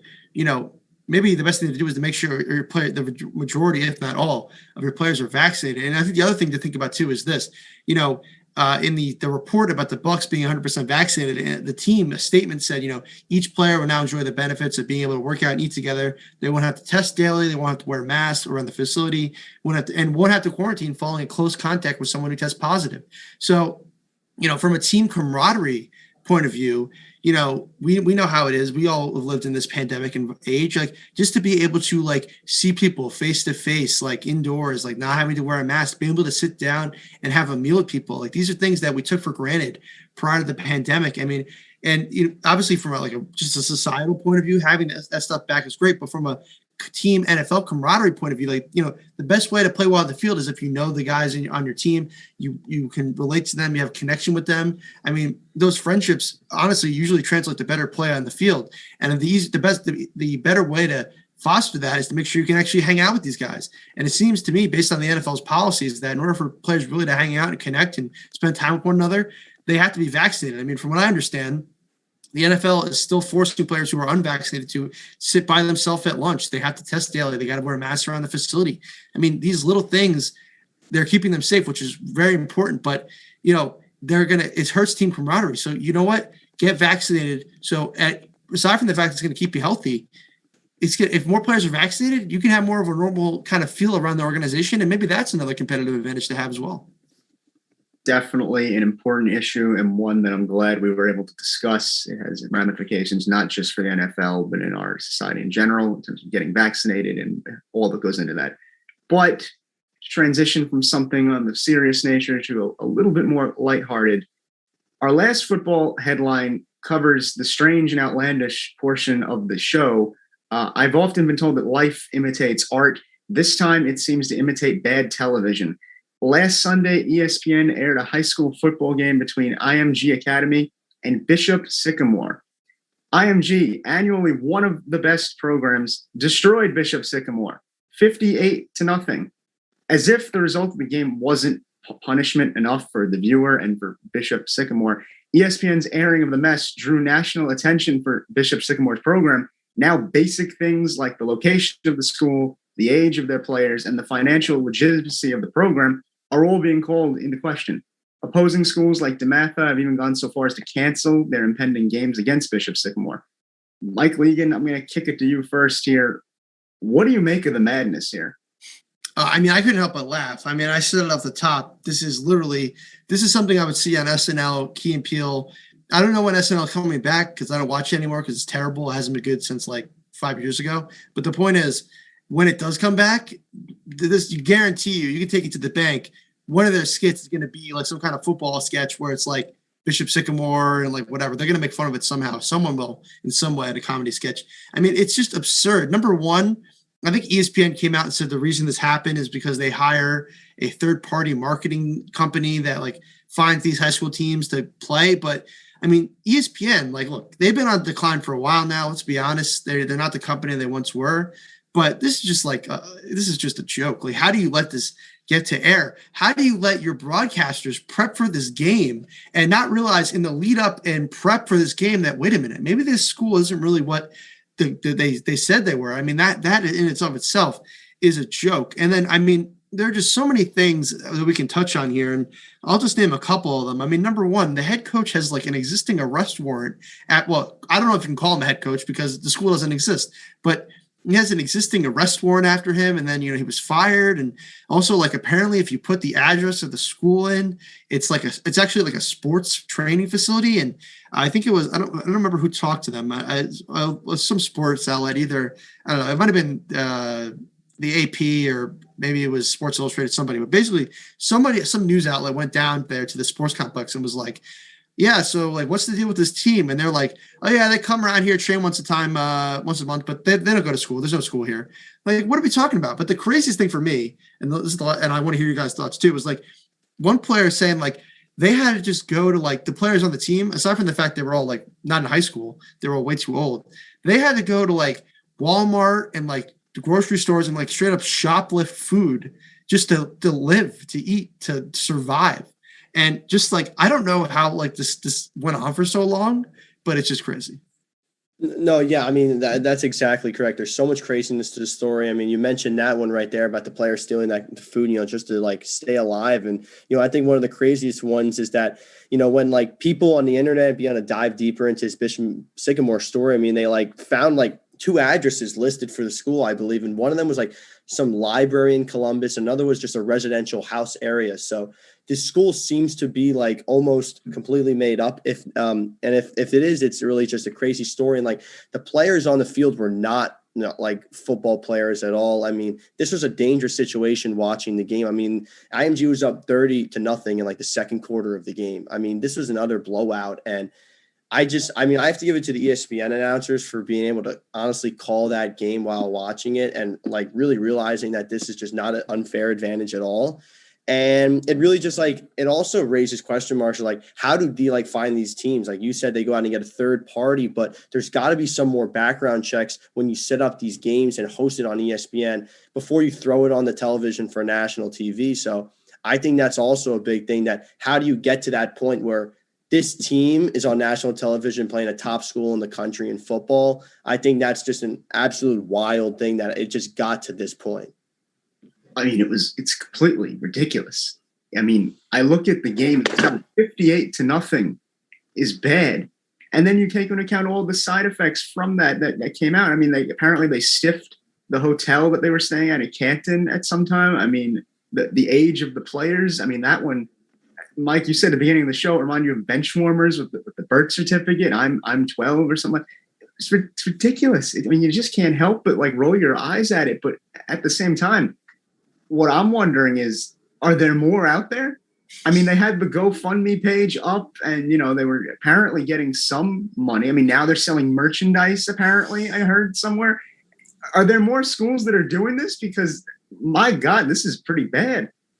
Yeah, I mean, you mentioned the GoFundMe. I think they only raised $140 of their $20,000 goal. But if you want to donate, I think they could really use the money like right now. So maybe for bail for the coach once he gets arrested. But the point is, I mean, this is the problem. And I think, and I'm sure maybe you guys have your own experience with this too. Like when I went to public high school in New Jersey, and I don't think it really matters public or private, but like you always know some people you went to high school with who like thought they were going to be really great athletes. So they like declassed and like they stayed back a year so they could build up their profile. And then they would go to like, there was a kid, for example, went to high school with who I remember, played football at like some random school before I ended up playing college football. Like it was some private academy. Maybe that wasn't real. I have no idea. The point is that like, we all know these people who like, at least I do, several who like after high school, they went to some random place to play to build up their profile more before they went into college. Like it just kind of speaks to like how we as a country, like where our priorities are. And like, obviously we love sports. We love to like praise athletes, but like for these people, I don't like, for people that were on Bishop Sycamore, here's my question. Like, what was their end goal? It's like, they're not at high school anymore. They're playing on this team of like JUCO dropouts. They're all like 20 something. Like, did they think that they would play these games? Like they obviously didn't have the talent to make it to college. Like someone was going to watch them in this 58-0 blowout and be like, you know what?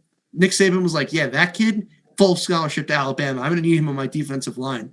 And like, even if they were to get a college offer, once they're vetted, wouldn't they be like, dude, you're 26. Like you can't come here as a freshman. Like it's just so mind boggling to me. Like stuff like this happens and that people actually sign up for this. And it's like so weird. No, yeah, it's absolutely crazy story. And I hope we get more on it. It feels like every day we get a new nugget of information on this crazy story. So, maybe by next Saturday, we have a whole different story we're talking about on 101.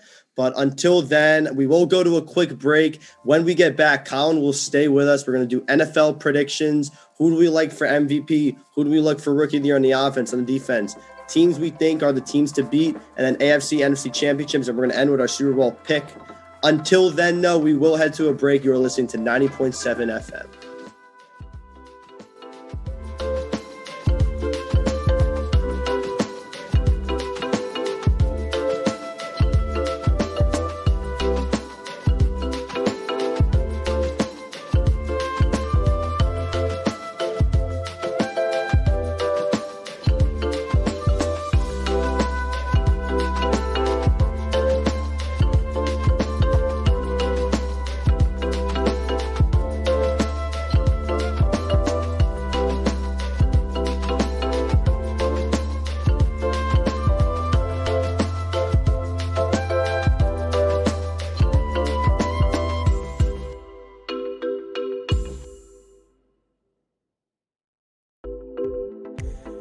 To support the WFUV Sports Department, visit support.wfuv.org to become a member or make a one-time donation. WFUV Sports, home to New York's longest-running sports call-in show and the flagship station of Fordham Athletics.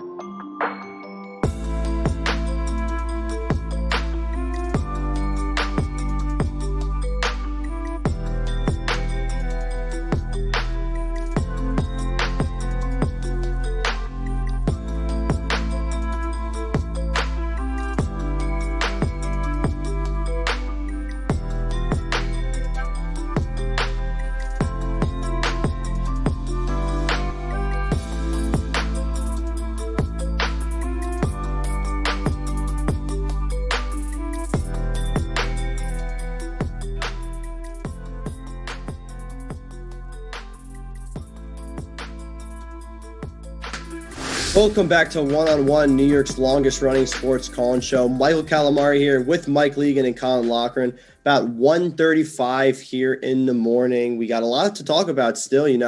We're coming up on the NFL season, and when we do that, we still want to make some predictions. That's a lot of the fun of it. And I want to just start off with our MVP picks. We'll go right off the bat with one of the biggest ones. And Colin, I'll send it to you. What are your MVP picks for this season? Mike, there's one man in sports that I will never, ever, ever bet against, and his name is Thomas Edward Patrick Brady Jr. I fully believe he has a chance to win MVP this year and bring home Lombardi number 8. But to stay on that MVP point, I'll tell you why I think that, because obviously it's easy to just say that the greatest quarterback to ever play could win MVP. But if I'm looking at the numbers, last year the guy has 40 touchdowns, almost 66% completion rate in his first year with Bruce Arians. Now, for a player of his caliber, we come to expect the greatness year in, year out. But after 2019, the last year in the New England days, there was that drop-off. The completion percentage was a little bit lower. The touchdown numbers weren't what they once were. Everyone kind of collectively said, maybe this is age finally starting to take hold of Brady. Father Time has finally come to take his next victim. But then, 2020, great year with Bruce Arians, first year. And thinking of Arians' scheme, it's much different than how Belichick would do things and how McDaniels would do things in New England. Arians has that saying, no risk it, no biscuit. He's going to throw the ball down the field. He has receivers to throw it to now. Mike Evans, Scotty Miller, a name that goes under the radar. People forget that big moment in the NFC Championship against Green Bay. It was Scotty Miller who made a big play before the end of the first half there. Brady has so many weapons around him. And with basically all of the roster from the Super Bowl coming back this year, he's going to have it for all of this season. Second year in Tampa Bay with Arians. He's feeling more comfortable. From a mental side of things, one could argue he feels better now than he has at any point he had in his whole career in New England, because he finally has a coach that trusts him to make the right calls, even when there's some head-scratching moments like last year in Chicago. I mean, Arians trusts Brady, and that's going to translate to better play on the field and great play on the field. Yes, he's in his 40s. Yes, there's other guys like Aaron Rodgers, Lamar Jackson, Josh Allen that could just as well win MVP. But in my mind, with all of these factors and all the targets he's going to have, Brady should be able to take home MVP this year, and he's my pick to do so. That's an interesting. That's bold take, Colin. I got to give you that. It's bold. I mean, I think other people may have predicted that. I think that's a little. I mean, look, up until Brady, moved over to the Bucs, he was one of my most hated NFL players. Obviously, Jets, Patriots, all that. And then he goes to the Bucs, and I actually low-key started rooting for him because I was like, you know what? It'd be great. It really annoyed Bill to see Brady do well. So actually, I didn't really mind him playing well. I'm over that now. He had his one run. Look, as much as I don't like Brady, I'll always agree that he's the GOAT. He's the best quarterback of all time. That none of that's all undeniable. That being said, I mean, look, you read the stats of Brady, and they were nice, good stats, solid stats. He had a good run in the playoffs. That being said, with the eye test, I think a lot of times with the MVP comes down to the eye test. You think about previous MVPs like Lamar Jackson, Patrick Mahomes, even going like way back like Adrian Peterson. Like a lot of times these guys have their signature play in the regular season, a play that like dazzles, impresses, a signature throw, a moment. And Brady is just, you watched him last season. I know he wasn't the MVP last season, so I can't say like I can't say that he won the award last year and didn't play that great. But my point is, I don't really see him having – his play last year was good statistically, but I don't see him having a huge jump in play this year where it's going to be like he's the MVP. And Brady's not the type of guy at this stage in his career who's going to have those dazzling, amazing plays that go along with the stats that help put the MVP voters over the top and really say, this is the guy we're going to vote for. I just don't see Brady at this stage of his career dazzling and lighting it up and showing that he's the MVP. He has in the past in his career. He's a previous winner. He's done that before. I get it. I just don't see that happening this year. But for me, when I'm talking MVP, and this pains me to say too, I have no joy in saying what I'm about to say. Nick DeLuca will be thrilled. I'm picking Josh Allen to be the MVP this year. I frankly thought he should have been the MVP last year. I know it went to Aaron Rodgers, and that's all good and well, very deserving. But what Josh Allen was able to do last year between, throwing the ball down the field, his connection with Stephon Diggs, still being versatile on the ground, running it all over the place. He's a player that has developed from such a raw form. It's been very impressive to watch. It's also been painful to watch as a Jet fan, knowing this guy's going to be in the division for the next, decade plus. That being said, I can't deny the talent. I can't deny the player that's there. I think Buffalo is a very good team. We'll get into the teams to beat in a sec. But seeing how Josh Allen played last year, I only see him going up from that point forward. And for that reason, to me, I think he's going to be MVP. Yeah, I like the Josh Allen pick. I mean, for the Brady pick, in my opinion, I think there was a lot of highs and lows in his season last year, and his lows are really low. I mean, you talk about the shutout against the Saints. I mean, he really that whole offense looked lost that night. And they did get together playoffs, made a remarkable run, but Father Time's eventually going to come up to Brady, and I'm not saying he's going to have a bad year, but an MVP caliber year is a lot to say. I mean, I'm taking Mahomes over him MVP, just like comparing the two players. Mahomes is only going to get better, and Brady, I mean, he's not going to be 49 and throwing 4,500 yards in the season, so eventually he's not going to be that MVP player, but I still expect a good year out of Brady. But to make my MVP pick, I'm going with Matthew Stafford. I'm going to out west. I'm going to LA. And I really think that's a really nice pick because he's out of Detroit. He's into LA. He gets a huge wide receiver upgrade from Marvin Jones and Danny Amendola to Robert Woods and Cooper Kupp. I mean, Marvin Jones was pretty good for them, but Robert Jones and Cooper Kupp are much better receivers for him. And I think he's played great in Detroit his entire career. 8 years, a 4,000-plus yard season. So that's a lot you like out of Stafford. I think he's always been good his entire career. We see that on Thanksgiving, but he's finally going to be in a situation where he can make that playoff run. And I think that's going to help his case even more. And that's why I'm going with him as my MVP. I do want to move on, though. I want to get to all the other awards we're going to talk about. I want to talk about some newcomers, some rookies now. We got offensive and defensive rookies. Mike, I'll toss it to you first. Who's your rookie of the year on defense and rookie of the year on offense? Yeah, for me, offensive rookie of the year. Look, I'm a homer. I'm biased. I'll admit it. I'm going Elijah Moore. I can't help it. The hype that this guy is getting. I think even Zach Wilson could potentially be in play for offensive rookie of the year. I think Justin Fields, assuming he can get some protection, could be in play. Obviously people are going to say like Trevor Lawrence, but like to me, Elijah Moore, he hasn't even stepped foot on the field. He didn't play in the preseason, but what I've been hearing coming out of practice, what I said before, what other receivers who are some of the best in the league have been saying, and what other experts, I know they're experts, so experts, whatever, but what they've been saying, it's been nothing but praise out of Elijah Moore. This guy is getting talked up like a stud. Now, that being said, he could very well go out there and just have a terrible season or be a bust or whatever. I get that. But you know what? You got to be bold in these kind of things. If there's one thing I got to do as a Jet fan this year is try to be optimistic going in. So I'm going to go with Elijah Moore. I think, number one, he'll be a great security blanket for Zach Wilson. Corey Davis is going to be your number one. He's going to be the guy who's like the bigger receiver getting the targets. But Elijah Moore moves the sticks. I mean, in college, when he was in college, he led all receivers in college football in third down conversions. He is the guy. He's the security blanket. He's speedy. He can go get it. He's got great hands, can run, great route runner. He's my offensive rookie of the year. And then defensive rookie of the year, I'm going to go with Micah Parsons, the linebacker out of Penn State, drafted by the Cowboys this year. No real other reason than to say linebacker is an easy position, not an easy position, but what I meant to say was like a position that's easily identifiable for voters to decide who am I going to pick for a defensive player of the year, rookie of the year. I mean, they show up on the stat sheet. They make a lot of tackles. They can have interceptions, forced fumbles. They can have those splashy plays, sacks, stuff. I think he's going to be a versatile, strong player for them. Obviously, coming from Dallas, that has a long history of solid linebacker play over there. So I think it's a pretty solid pick for defensive rookie of the year for him. But for me, my 2 rookies of the year, Elijah Moore of the Jets and Micah Parsons of the Cowboys. Definitely interesting picks, especially on the Elijah Moore one. I'm going to have to disagree with you on that. My offensive rookie of the year pick would be Kyle Pitts for the Atlanta Falcons. Really, I look at that situation and I just see big numbers waiting to happen. Every year, Atlanta puts up points. Regardless of the record, Matt Ryan will score and the offense will produce to one extent or another. And I look at that situation of Calvin Ridley on the outside, wide out for Matt Ryan. And then over the middle, you're going to have Kyle Pitts. The guy's big, he's strong, he has decent hands. Matt Ryan will find him. And Matt Ryan doesn't get as much credit as he deserves sometimes. I think he's been consistent in terms of the production that he can give you year in and year out. Pitts himself comes from the SEC, which I would venture to say is one of the tougher conferences in college football. So there's going to be a tight end year one that's ready to win Offensive Rookie of the Year. In my mind, it's Kyle Pitts.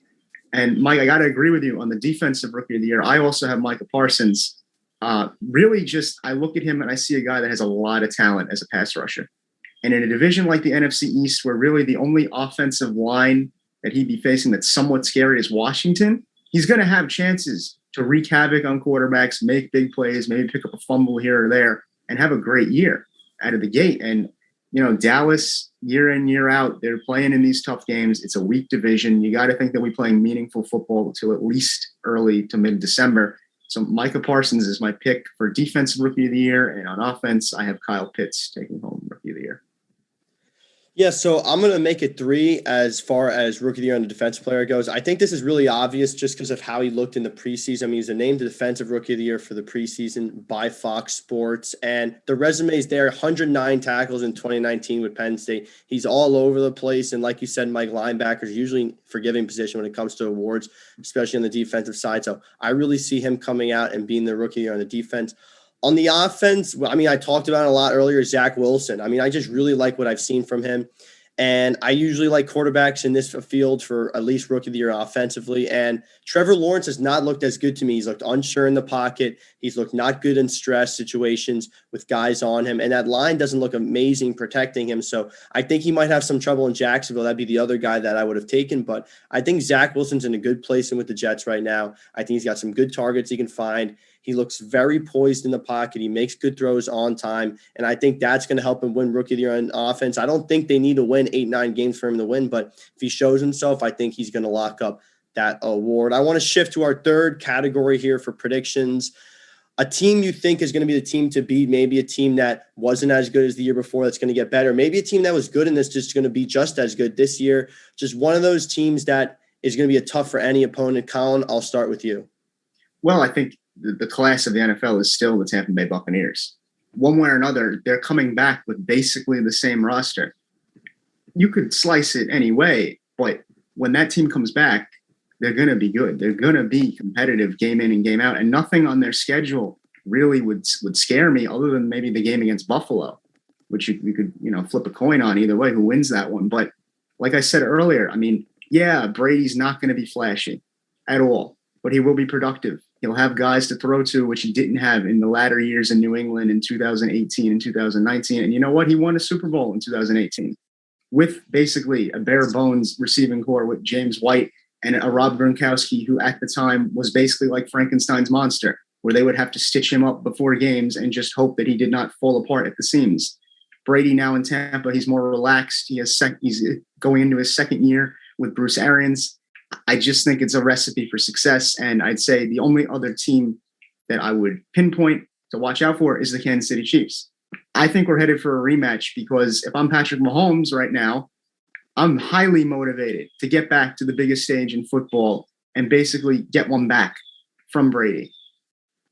Yeah, I mean, for me, I'm gonna because we're gonna get into our NFC, AFC champs, and Super Bowl. So I'm going to save those picks for a second. But in terms of other teams that I don't necessarily think will be represented in the Super Bowl, but will be teams to look out for and be some of the better teams in the league. Look, obviously every year the Chiefs are, ever since Andy Reid has gotten there, have been a contender. Patrick Mahomes is obviously probably the best player in football. So obviously you got to mention the Chiefs.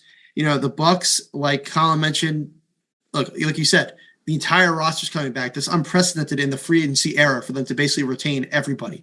Now, that being said, because everyone's back, I don't really think they necessarily improved in any areas, but maybe this is good enough for them. We'll see what happens. I think it's also important to mention, the Browns. That to me is the team that is getting slept on a little bit, that I think is one of the teams to look out for. I mean, obviously you got the Ravens in that division who are going to be good. Who knows how the Steelers are going to be? Big Ben's probably last year. We'll see what happens there. But to me, the Browns are a team that, going into last season, Baker Mayfield had obviously shown a lot of good stuff, but he had shown some down moments as well in that sophomore season, because his rookie season, he was off the charts. Sophomore slump, who knows? Going into his third year, it was a little uncertain, kind of like where Daniel Jones is now.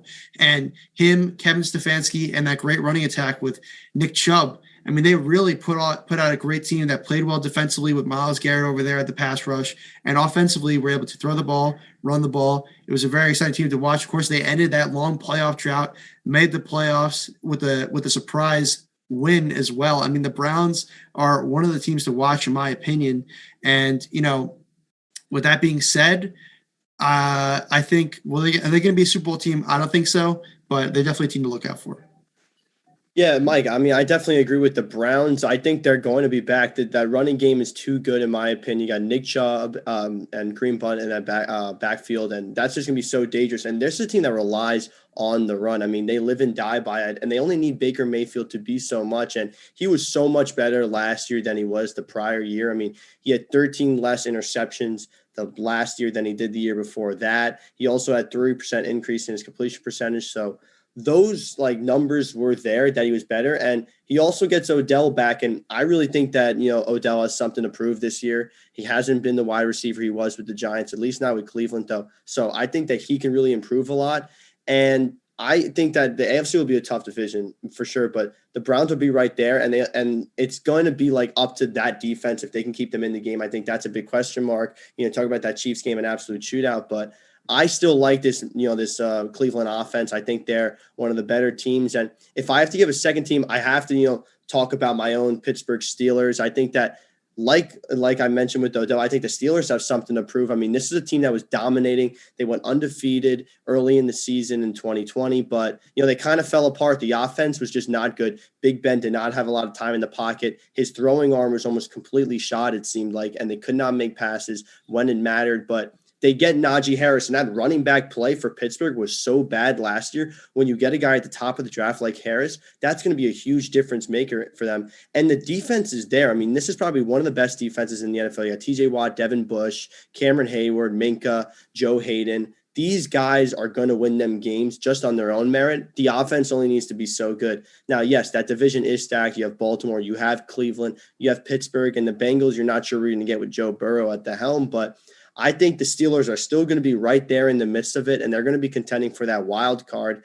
And it's going to just depend on what this passing game is going to be like. Is Rosenberg going to be able to throw down the field? That was a big question with him. Deontay Johnson, Juju, and Claypool, they're pretty good receiving-wise, but is Rosenberg going to be able to throw the ball? And I think if he does, I think it's going to be a different team this year, and I think the offense will show that. So it's just going to have to see what happens in that division. And you talk about Cleveland, you talk about Pittsburgh. Those are my two teams that I think are going to be the ones to beat.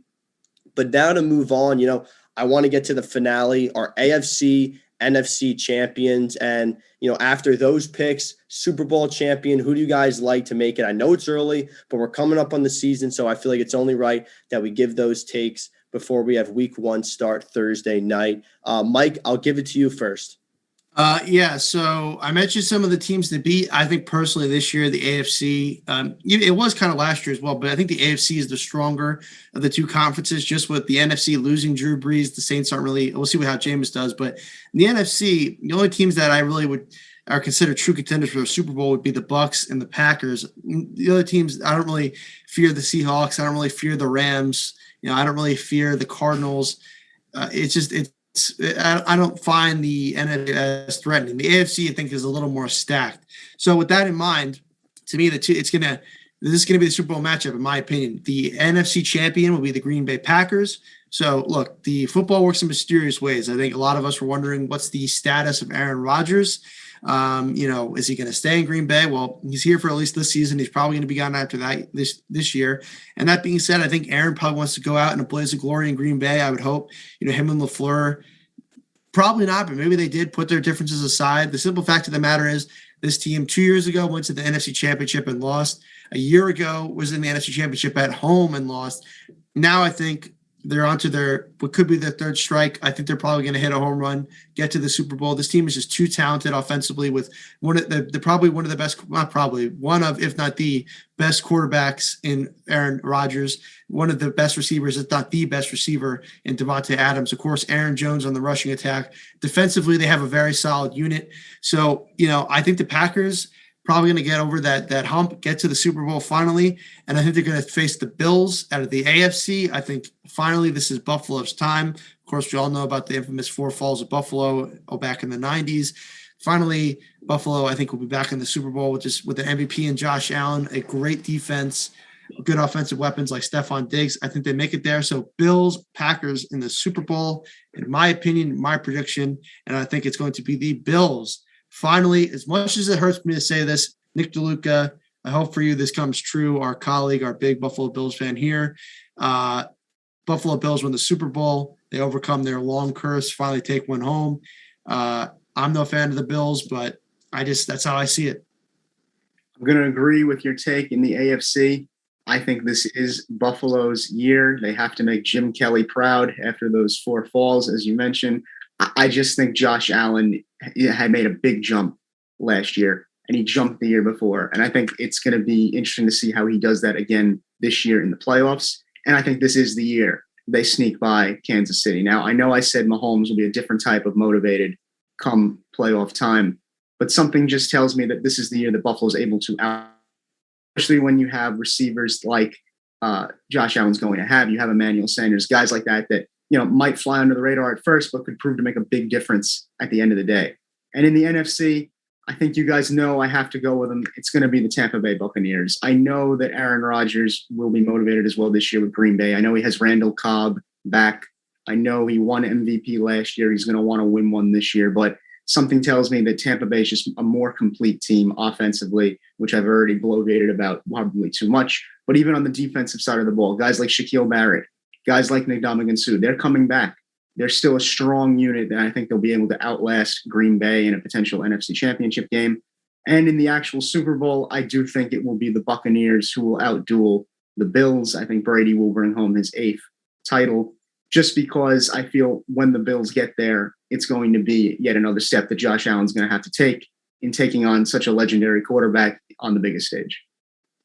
So for my AFC champion, I'm going with the Chiefs. I think it's kind of a basic pick, but it's hard not to pick them. I mean, 6th in points for in 2020, 10th in points against. I mean, that's plenty of numbers that are going to be able to get you there. And then your quarterback play is Patrick Mahomes. I mean, he's the best quarterback in the NFL right now. I think everyone says that he could be our next generation's Tom Brady. So just having that guy as your QB, I mean, it's an easy pick to take them to make it at least to the Super Bowl every year. And they seem to be invincible at certain points in the season. Last year, they go 14-2. They're probably one of the most dominant teams that we've seen in a while, and it's hard not to pick them. I mean, their wide receiver core, Travis Kelce, Tyreek Hill, are virtually unstoppable, and that defense is pretty solid, which will do a good job of holding teams enough for Patrick Mahomes to win them games. I mean, Mahomes is the kind of player that will win you games, and that's what the Chiefs need, and that's what an AFC contender will need in the playoffs. For the NFC, I'm going to go with the Rams. I really think that they are a lot better team this year. I mentioned Stafford as my MVP. Now I'm taking the Rams as my NFC champion. The defense is there. They've got Aaron Donald. They got Jalen Ramsey. Those are 2 key players for this defense. And they bring in Stafford. The QB play is not going to be Jared Goff anymore. We're going to have a legit QB in LA. And I think that's going to be a big difference for this team. And if you compare the two and you say, who's going to be your Super Bowl guy, I'm going to take the Chiefs. I'm going to take Patrick Mahomes that they're going to win it, but I think the Rams are good enough to at least crack into the Super Bowl this year and make that step. But that's going to be all for our show. Thank you for all our listeners that were able to tune in tonight. Thanks to Phil Steele for giving up his time with us tonight. For more one-on-one, tune into nightly on Wednesdays from 8:30 p.m. to 10 o'clock p.m. and catch up on all our interviews, podcasts, and more at wfuvsports.org and our YouTube channel. For my co-host, Mike Leegan, Colin Lochran with the headlines, and Alex Wolves with the production. Sports director of WFUV Sports is Bobby Chaffardini. Thanks again for listening. Have a great night. One-on-One is a production of WFUV Sports.